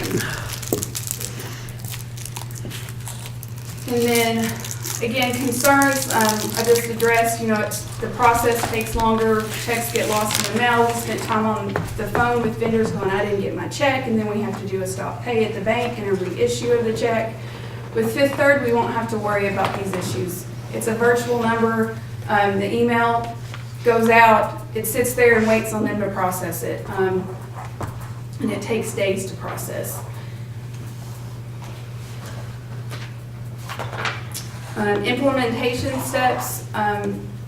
First step, obviously, after this is that we would sign the agreements with Fifth Third, and then we would write a letter requesting that our vendors participate in this program, which I think I missed marking something out, but that's okay. Fifth Third would send this letter out to our vendors, and they would call our vendors on our behalf and find out if they would accept these terms and deal with us on the virtual card numbers. And then Fifth Third would send us back who would participate, and then I have to go into the vendor file and literally flip, like make one little check mark.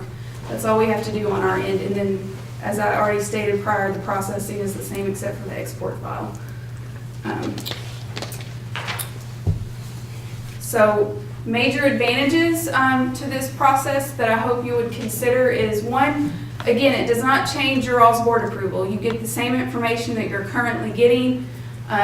It will save us paper. We're not going to process as many checks. We won't have the ink, the Micker ink that is specially for banks is very expensive. So we would save probably at least a cartridge a year if we went with this process. Postage. So adding up the potential cost savings in the actual supplies, we're estimating approximately $1,000 for the year.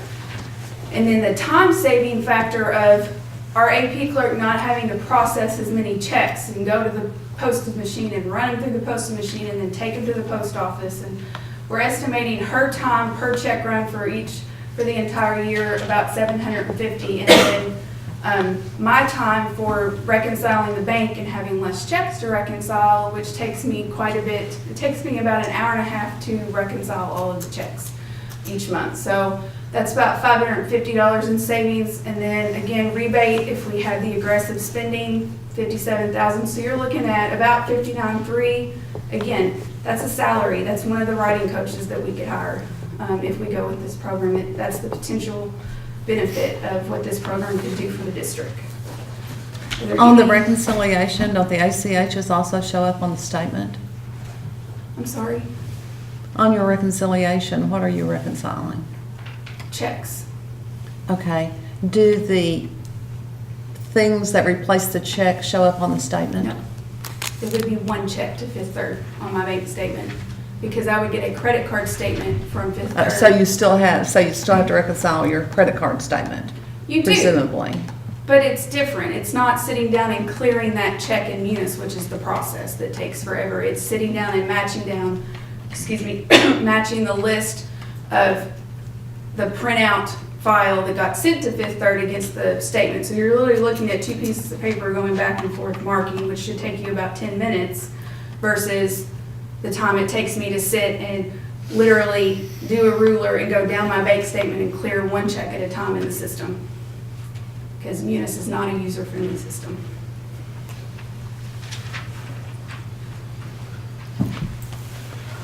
Can I verify the listing of other districts that are currently using? I wrote down Fayette, Kenton, Clay, and Jefferson. Is that right? That is correct, using this particular system. We have other systems who have plastic cards, but that's not really been discussed in this. But yes, 4 other districts at this point, and then 2 are setting up at this point as well. Okay. At the winter conference, I spoke to some finance officer afterwards, and unfortunately I didn't write down which district it was. I'm guessing I must have been either Kenton or Clay, and said, what do you think about the system? And I said, hey, it's great. At a finance meeting that we just had last week, there's several districts who are in the setup process. They're not currently working in it yet, but they're setting up exactly like they just presented to their board and are walking through the beginning steps just as we are. So there's a lot of districts getting on board with this.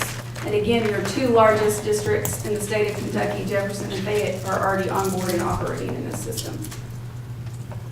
What sort That of speaks protocols, volumes. what sort of protocols do we have in place to prevent fraud? This is a potential to help prevent fraud because you are paying your vendor with a one virtual credit card number that they can only process for the specific amount that you are sending them for the specific invoice that you are intending to pay. No one else can process that. The fraud with a check, you mail a check, it gets lost in the mail, someone else can take it and try to go cash it, and the vendor who it was intended for doesn't get their money because it got stolen. So, But in terms of internal controls on the Munis system, are there protocols in place to prevent fraudulent access? yes, we have controls set up so that only certain people have access to the programming, which is how we are currently operating now. So that wouldn't change with other vendors coming in? We are paying the same vendors that we're paying now. The only difference is in the vendor setup system, it has check, where we process a paper check versus we process a card. It's a check mark in a box of the type of payment process you want to do. The process that we are currently operating does not change. The only thing that changes is I go in the vendor system, check mark credit card versus check, and it issues a payment file that we upload to Fifth Third versus printing a paper check. So there is no new vendors or any kind of fraudulent change. There's nothing changing about how we're currently processing anything. Okay. So Fifth Third has no access to No, anything ma'am. in our system? No, ma'am. Absolutely not. The only person who has access is myself and the AP clerk. They send me a file that says, here are the vendors who will participate, and I take that file and put it in the system. They have absolutely no access to our system. Okay, and if a vendor has a question or is questioning an amount on the invoice or whatever, that goes through you instead of Fifth Third? How does Yeah, that it work? goes through us. They would Okay, call so us they with would- the same questions that they would call on a paper check. Before any sort of billing or whatever this is called is done through Fifth Third?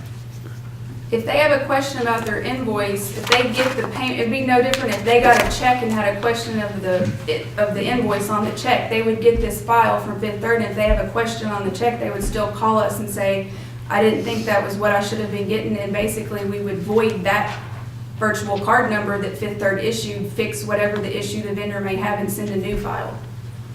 It's no different than a paper check as far as processing goes. I mean, all the steps and how you take care of any issues, everything still comes through Clark County. The Fifth Third is helping us get vendors on board to participate in this program, but they are not operating the program for us here at the district level. Is it a reasonable description to essentially call this an electronic check system? Yes. So I mean, it goes all through the thing, getting ready to pay the person, instead of going to the left for a paper check, you go to the right to an electronic check. Correct. That is basically how the system works. I had a couple questions about some items in the agreements that I guess after we're done asking more general questions, we could dive into. Don't want to step on anyone else's Any other toes. general questions? Good, Scott. Okay, in the rebate agreement, item number 3, under member rebate,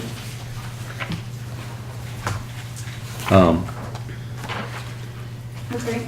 it says that subject to the fulfillment of the rebate conditions, we will pay to you each calendar year during the rebate term for which your individual qualified volume is $250,000 or greater. I was a little confused exactly what that wording meant there. Does that mean for the first $250,000 in transactions that we don't receive the 1.3% rebate?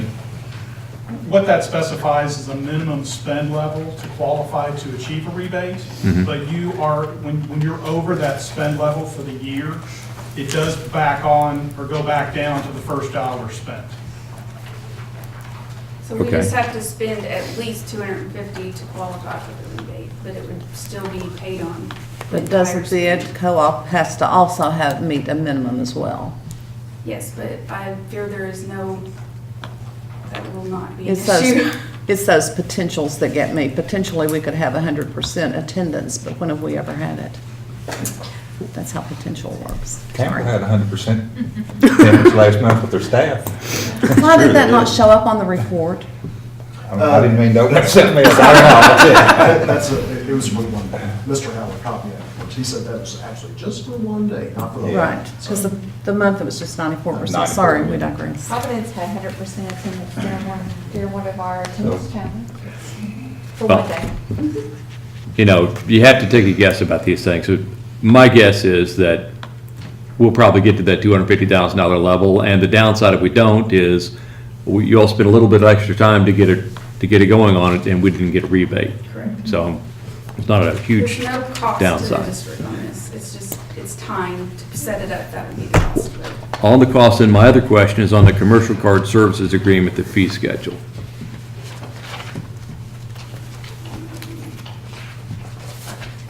Okay.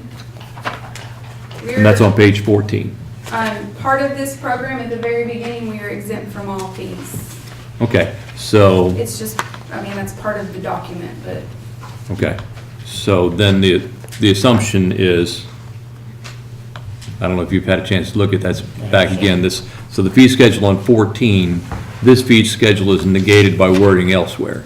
The agreement contains language that says that there's waive all fees and transaction costs. Okay. Did you go back through this and look at it after the last meeting? I did. Any concerns? So I know last time you were kind of this way, and then we kind of went back this way. You know, before, I think, when I looked at it the first time back about November 7th, I wasn't sure how many of these various documents were going to be involved in, and we're going to get in this channel service agreement. I didn't know if we were going to issue cards across the district, a lot of things I didn't know, which opens up potential uses that would be counter to some other policies that we have that may require checks. But when you narrow it down to what's being described today, and I like the way she went through the continuum, and we finally got down to the bottom and said, this is the service that we're actually talking about. That relieved all the concerns that I had as, legal concerns that I had. All the rest of these things like Mr. House's question, that came to my mind too, but that's a value question. That's about whether or not it means anything to you or it's worth anything to you. So I don't see any concerns, but I really like that virtual card number feature, and I wondered how come as private consumers, we didn't have that available to us to protect us from having to share our credit card number, with 50 different vendors that we do business with. Yeah, that's my concern, 'cause I've been hacked, I don't know how many times. And that's what prevents the fraud in this, is that it's a one-time card number. It's not a one credit card number you're sharing with all your vendors. They're getting one card that will never be used again. On each transaction. On each transaction, it's a one-time card number, which is where the virtual part comes in, virtual card number. It will never exist again after that one-time transaction.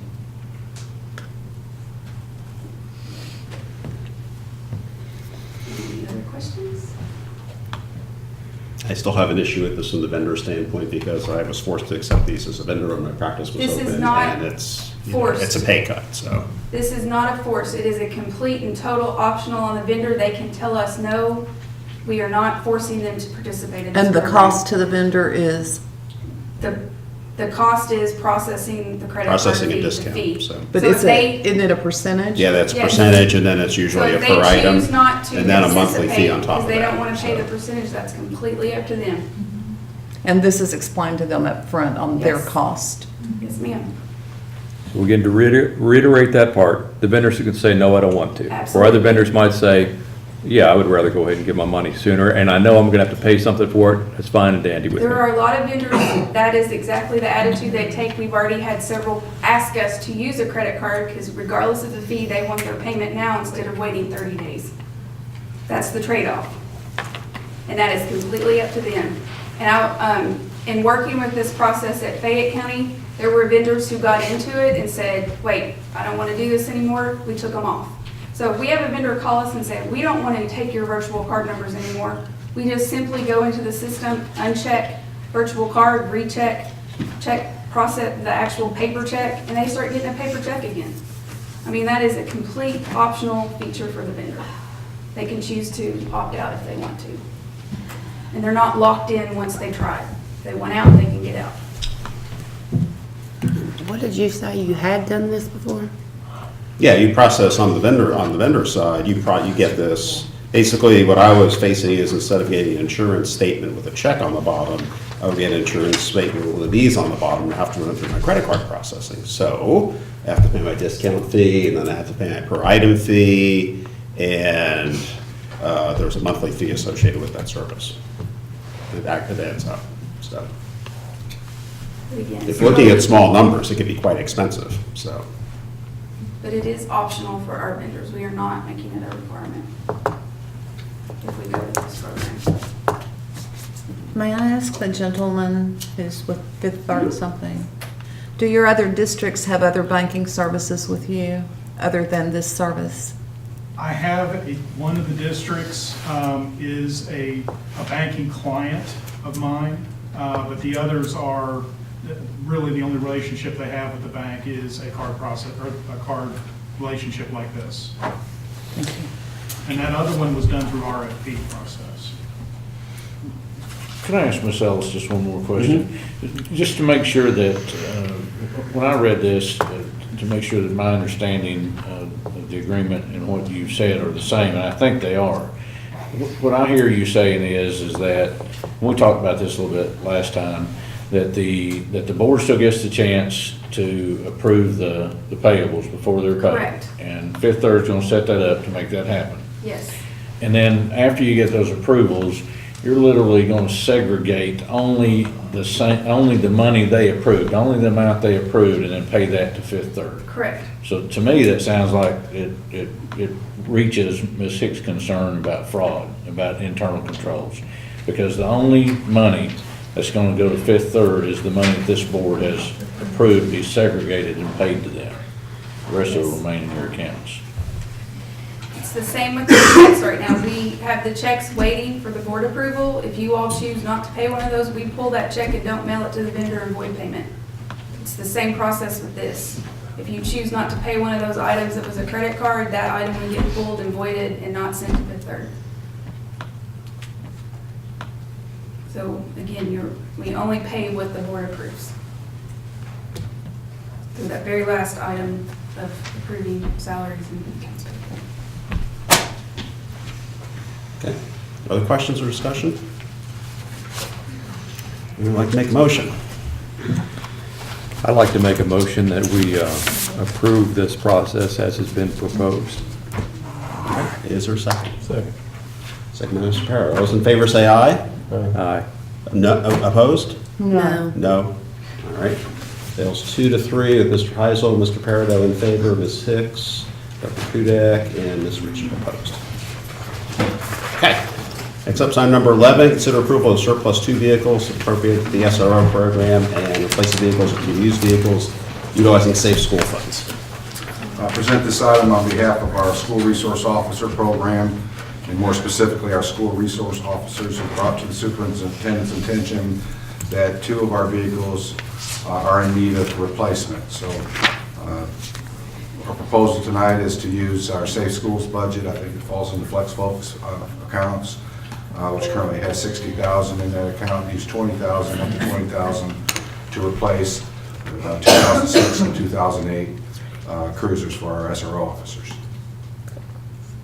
Just simply requesting board support. The reason for this is the two cruisers are worn out. Over the years, we've been able to acquire cruisers from the local sheriff's department, the local police department. We're not able to do that now. They don't have any.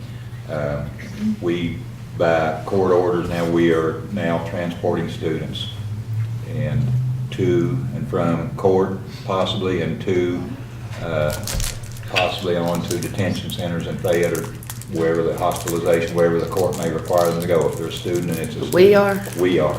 And I don't feel safe putting our students in the cruisers we have to transport. We either have to install cages in our old vehicles or in new ones that we replace them with, and it just seemed logical to. Wasn't that a thing that's Replace been those going back and vehicles. forth on who was transporting? Now, if it's a school issue, if it's an issue that's generated at school, through school attendance, and the student is in school when the pickup order is issued, our SROs serve the pickup orders, and we transport them to the court or to wherever ordered by the judge. And we've had them to Louisville,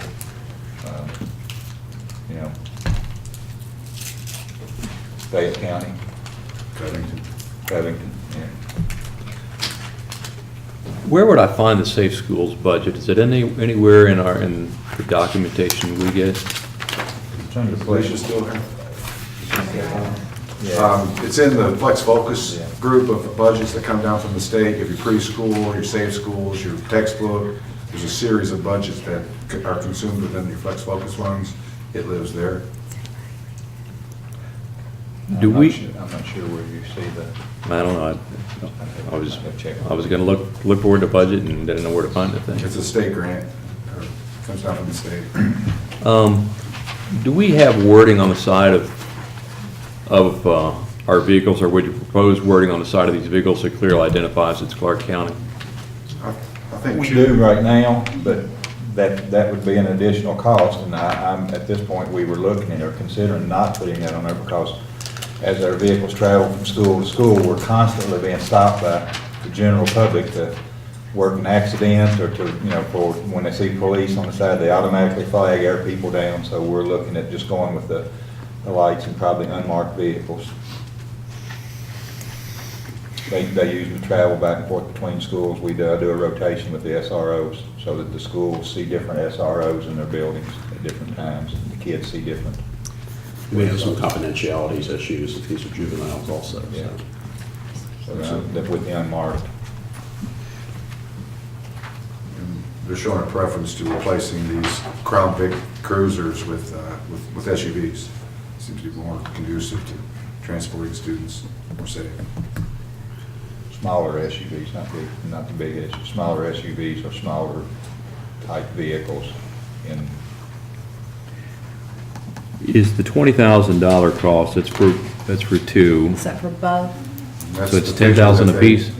10,000 apiece. You're not going to get a very new car. Well, that's what I'm wondering, whether. Right, that was the original figure they shared with me. The original figure, that was an estimation, a high estimation for one is what that was. That's what it was. It got in there and there's no way to get two vehicles with less than 150,000 miles on for under $20,000. There's 60 in that budget. So what is your current proposal then? Because it looks like here that it's two vehicles for $20,000 for $10,000 Right, well, apiece. actually, the proposal doesn't include a figure on there. The figure was included in the narrative of your transmittal. So, I mean, you can certainly address an up-to amount if you're comfortable with that.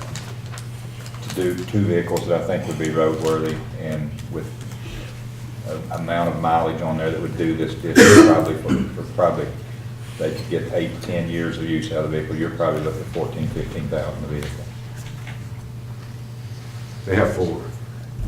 This would be replacing 2. So I'll make sure I understood what you just said. Let's call it 15 for fun. Where it says $20,000 on here right now, you think it ought to be 30.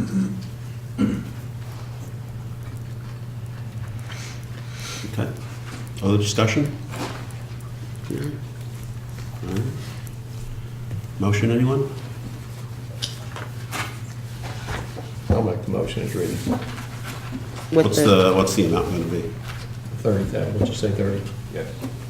So the motion says consider approval to surplus 2 vehicles appropriated the SRO program and replace them with with 2 used vehicles utilizing state soil funds in an amount not to exceed $30K. Do you need to name the 2 vehicles, the Crown Vics 2008, 2006? Second that. So motion by Mr. Farrow, second by Ms. Ritchie. All those in favor say aye. Aye. Opposed? Motion carries 5-0. Next up is a new paging system for the preschool. Yeah, this was noted by the Kentucky Center for School Safety in their report that this was an issue that we needed to address with urgency. Currently, the paging system or the PA system in our preschool is 30-plus years old, about 38 years old. We're no longer to buy parts for it. We're not able to buy parts for it. The cards that provide the intercom systems to each individual classrooms. Currently, we've borrowed the cards from the library and put them in the classrooms to address being able to communicate to those classrooms, but it shut our library down. And even having done that, we have no way of communicating to anyone in the library, several of our classrooms, and on our playgrounds. The only option we have to address those areas that we're not unable to communicate with would be to replace the equipment that's noted on the motion. And we've included an estimate from New Tech, who's done all of our schools for these types of systems in your transmittal for your consideration. So we didn't have to bid this? Yeah, that was going to be my question. Right, well, there are currently vendors, they're doing our high school PA system, so I wish Lisa were in here, but my understanding is we can attach their work. She is. She is here. Wishes granted. I'm sorry. I wasn't listening, I apologize. New Tech, a PA system, their estimate is $16,000, they're asking if we needed to bid this, and No, you only have to bid over 20,000. You do have to have quotes, you have to have comps. comps to show that you got your best price, but it does not have to have an official RFP. And they're all- So do we have the other comps? Well, I can certainly attain those. I just put that in there to give you a general idea of what a system could potentially Or you cost. can go on the state bid list. Yes, if they're on the And they're on state the bid state list, bid that list, is too. considered the comps. That state bid list would be, That is these the particular cost. line items would be on that list. This company. It looks like there's, in terms of speakers, that there's 2 horns that are in here, Playground. and then you're replacing equipment, but what about the individual speakers? Are the speakers in the classroom that are 38 years old still Right. sufficient? That particular sample proposal is proposing to use the current speakers in the classrooms, which seem to be okay. Just adding additional speakers for mobile units, and the additional mobile unit we're preparing to put on site, and we don't have any speakers that are accessing the playground areas. So the 38-year-old speakers in the classrooms are thought to be okay? They're working fine so far. And we're trying to consider too the portability of such a system if the board chose at some point in the future to move buildings or facilities. Then this system would be transferable to a new facility. At that point, we'd probably request, if that were to occur, request new speakers for the system that we purchased at this point.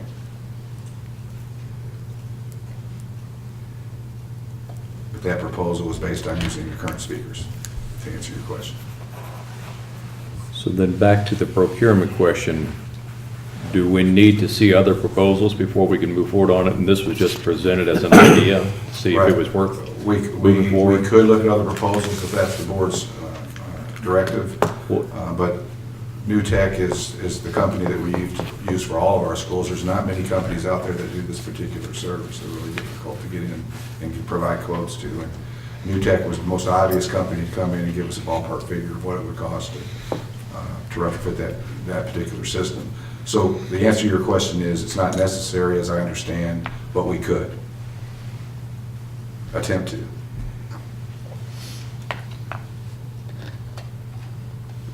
It excludes trenching, conduit, and other equipment rental. Do we foresee that there'll be nothing in that category that would Our come up and maintenance surprise us? electricians would be providing any conduit or running those wires for that particular system. We asked them to leave that off because that's a particular part of the work that we can do.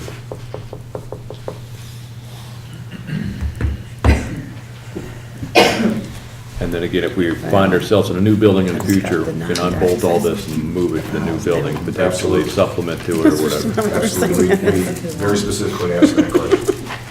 I have been denied. Okay. Other discussion, questions? It keeps denying me. All right, if not, motion is in order to consider approval to retrofit a new paging system administrative console for the preschool PA system at an amount not to exceed $16,443. I would make that motion if I could read it. My things went down. So, just as written. All right, motion by Ms. Ritchie, I'm sorry. second by Mr. Reparo. All those in favor say aye. Aye. Opposed? Motion carries 5-0.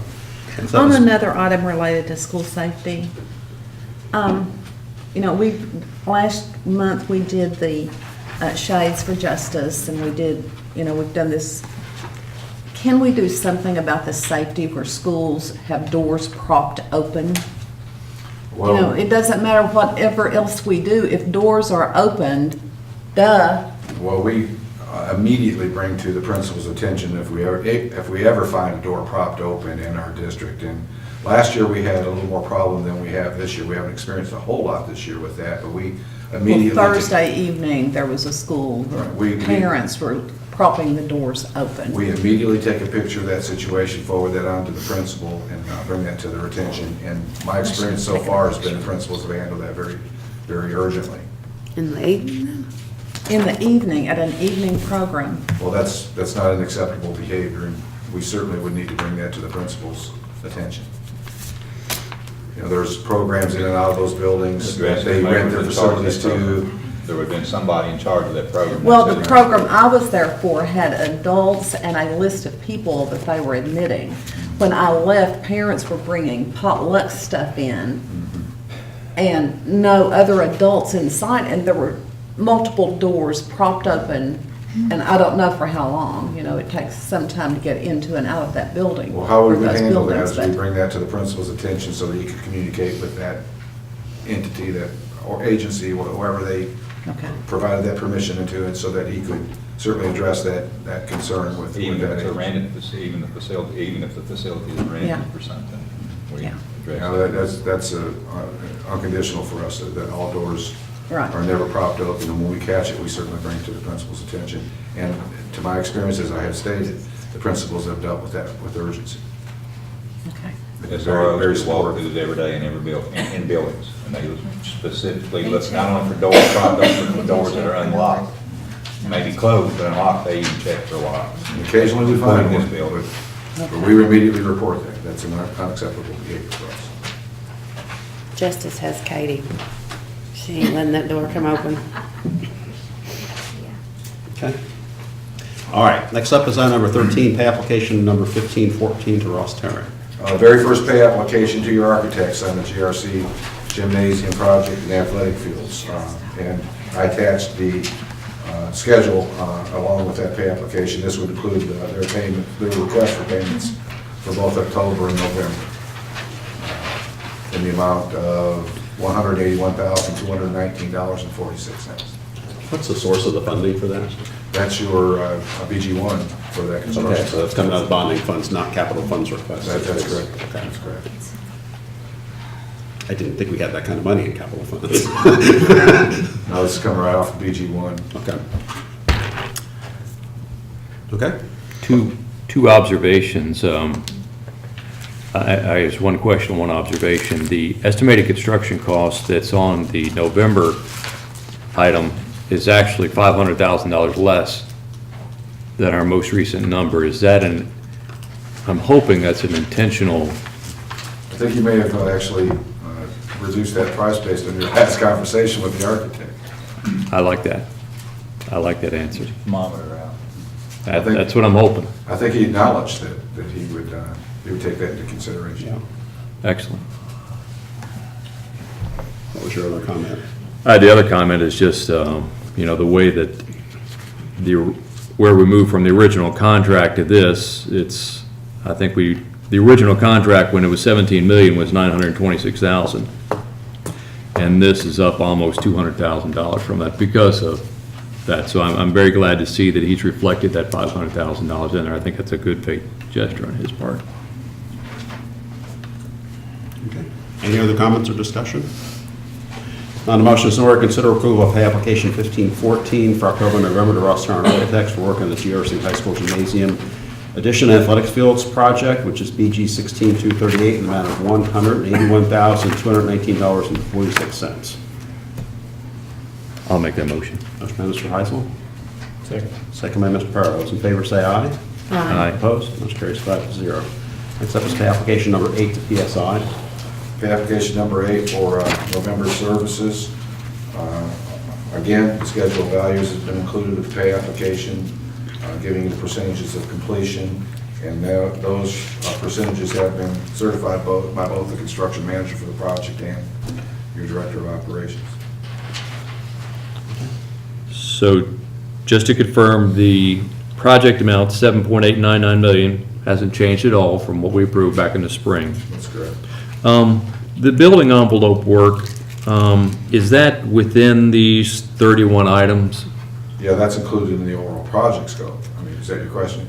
Yeah, so I was going down here trying to figure out what's been completed on it, also cross-referencing where our energy savings are. We get energy savings from building envelope work, so Building envelope there's is nothing on here that absolutely- says building envelope specifically. Well, it's going to be involving all your caulking around your windows, your, sealing up your insulation, different sealing up types of projects. But all of the envelope work has been completed to date. Okay. All of your water conservation work has been completed. All of your lighting is now completed. We're getting ready to walk around and do the punch list for lighting. So those 3 broad areas have been completed. And the other areas to some percentage. Okay. Other questions, comments, discussion? If not, a motion is in order to consider approval of pay application number 8, Performance Services Incorporated for the Guaranteed Energy Conservation Savings Project, which is BG 17178, in the amount of $126,720.90. I'll make that motion as written. Motion by Mr. Peridot, Seconded. second by Mr. Heisel. All those in favor say aye. Opposed? Motion carries 5-0. Next up is item number 15, which is pay application number 1. For your construction manager firm, which is Codell Construction, this pay application primarily focuses on preliminary pre-bid work with Codell and the contractor that's doing the earthwork, Rising Sun, who's contracting the earthwork out there. So primarily, this whole pay application deals with that vendor or that contractor and your construction manager. So we're asking for the pay application and the amount noted. I was hoping John Hagan would be here. He could tell me what this payout actually says, because it looks like a Chinese fire drill. It's pretty And complicated. I don't Yes. understand. There's written numbers all over the place. At least it's in blue, so I could tell it was original ink, but I can't make heads or tails out of this pay application. Yeah, it is It's a pretty complete complicated. mess. And it's only working with basically one vendor, and that's Rising Sun. Well, I mean, there's a lot of numbers in here that are crossed out, so what are we exactly approving? But I don't have a problem paying people for work they've done, but they have to give us something legible we can look at. So we know what work they've done. I will certainly convey that concern.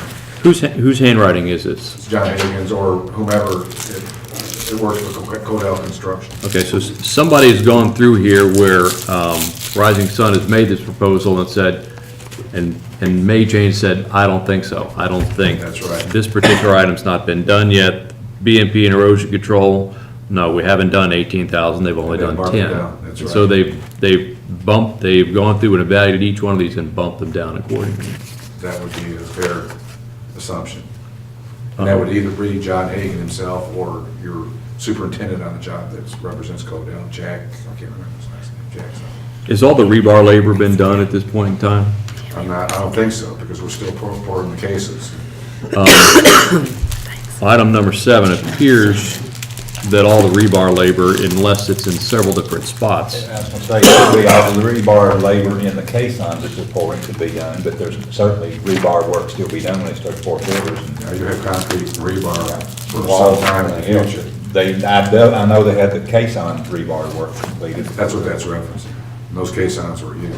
Item number 30, it's right next to caissons, so this is the rebar labor for the caissons. That would In my be, opinion, yeah, that's the only rebar labor that they've done. that's the only concrete I've known that they poured up to point. And you'll feel that, based upon your knowledge of the project, that in fact is correct. Overall, I've been very impressed with their progress, quite frankly. Slow down a little this week. Yeah. And so at the end of the day, they submitted originally that they completed 187,550, and then someone else has manually gone through here and said, this needs to be adjusted downward to 153.3. That's right, and that's part of the responsibility of your construction manager. That's why you hire that firm to monitor that and assure that those applications have been certified. It would seem like a logical thing, and perhaps I'm missing it here, is that these revised numbers would have initials next to it. You know, that whoever took these numbers down would say, no, this is what I think the correct number is. Is that under an unrealistic expectation? Not at all, not at all. And from my experience with John Hagan, who was a construction manager on the Campbell project, that's right down the line for him. He's done that many times. But he didn't here. But he didn't there, and I'm certainly willing to share that with him, that request with him.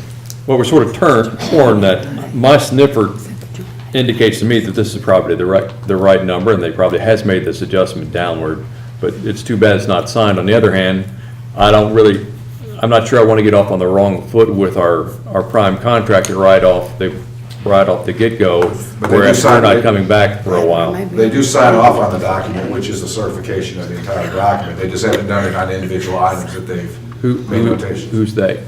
The construction or ownership, I can't read his name, whoever signed that from Codell. Are you saying Codell's has signed this? Rising Sun. I could see Rising Sun, Brett Afrey has probably said, yeah, it's all I'm on the good. Rising Sun, all right, so that's, So, I'm torn that I wish that somebody had properly notated this, but at the same time, I don't want to get off on the wrong foot with our prime contractor in a critical timeframe, though he's probably expecting some money. well, yeah, that's. Well, but just a gentle nudge about expectation of how, so we can read it. Okay, just to be clear, you want me to request that he initials off every change on that value sheet, and that you want more clarification on exactly how the pay application is broken down? Is that my understanding? Well, what should have happened was, all these changes needed to be gone in, somebody needs to put that in a new document needs to be printed out and given to his lead, with signatures. That would seem like I don't think that's asking for much. the logical approach. I will certainly convey that for your next pay app. So this might fall under the category of we'll pass on it this time, but not a second time. And I'm not sure that you'd see this the next time. We had some really difficult issues moving all this up because of the board meeting being moved up a week in advance and meeting all the payrolls and meeting all the requests. And there wasn't but a few hours of turnaround time from the time that the construction management folks got to look at the middle. So it had to be entered in. Yeah, this first meeting was very challenging, as you witnessed at the construction management meeting, Mr. Heisel. I mean, they were really flipping on how everyone was going to meet their timelines to get this in front of the board for this month. It's at least a week earlier than it would normally be.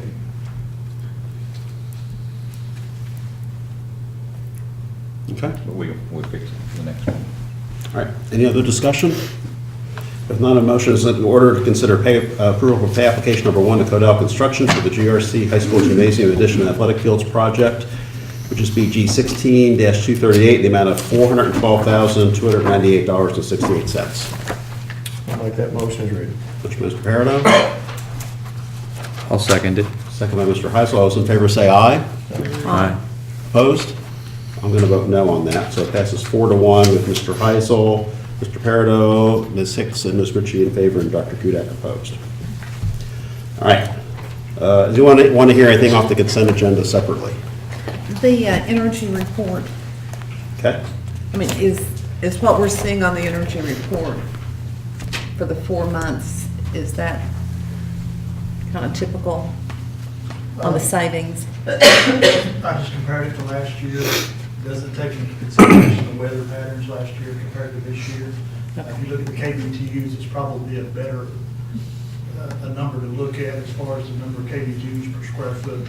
I think there was a 3% rate increase in electricity since last year. So you can't really look at the dollar amount, you really need to look at the. And this is fiscal year rather than calendar year?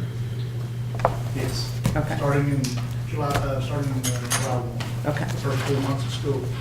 You'll notice in there that Sometimes I don't have all the gas bills, but I put on there what I have because they come in different times. And sometimes I may even skip one because I don't have the bills in yet. So you may not get an energy report every month, but you get one probably 10 to 11 months out of the year. It's just the timing of the bills makes a difference. But the accurate number is the KBGs per square foot. And what I realized is I didn't add the water conservation in there, which I'll have that in there next time. How much we've saved since that's taking place. All right, other questions on consent agenda items?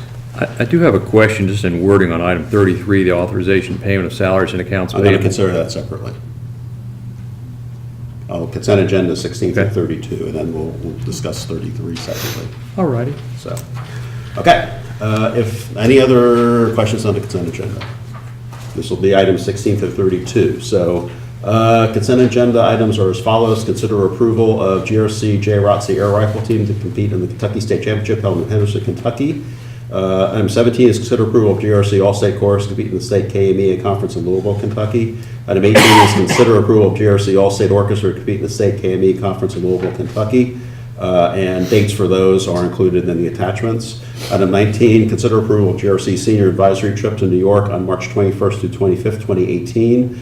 Item 20 is consider approval of GRC Bass Fishing Team to Lake Mitchell, Alabama to participate in a high school fishing competition on January 11th through 13th, 2018. Item number 20, acknowledge the school fundraiser request. Item number 22, acknowledge SBDM minutes. Item number 23, acknowledge community eligibility program. Item number 24, approval of employee leaves of absence. Item number 25, acknowledge notice of personnel action report. Item number 26, acknowledge monthly energy report. Item number 27, acknowledge Clark County Clerk's motor vehicle tax report.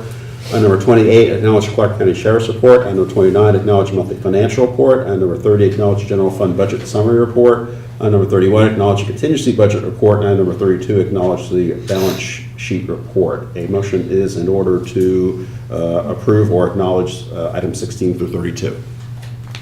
I move that we acknowledge consent agenda items 16 through 32 as presented. Motion by Ms. Hicks. Second. Second by Ms. Ritchie. All those in favor say aye. Aye. Opposed?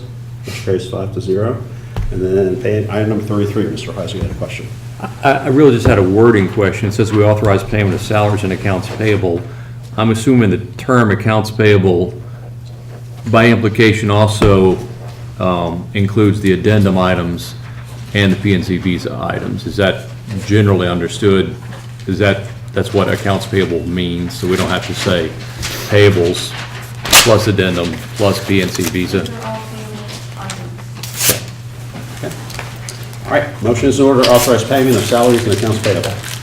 I move that we authorize payment of salaries and accounts payable. Motion by Ms. Hicks. Second. Second by Ms. Ritchie. All those in favor say aye. Aye. Opposed? Motion carries 5-0. Motion is in order to adjourn. I make a motion to adjourn. Motion by Ms. Ritchie. Second by Mr. Parrott. All those in favor say aye. Aye. Opposed? Motion passes 5-0. Board's adjourned at 8:49 p.m. We need to talk about it first. We put the kid who dropped the gun on the bus. He's back. He's been to court, and he goes again this week. The judge has already assigned him to Phoenix, that's in Phoenix.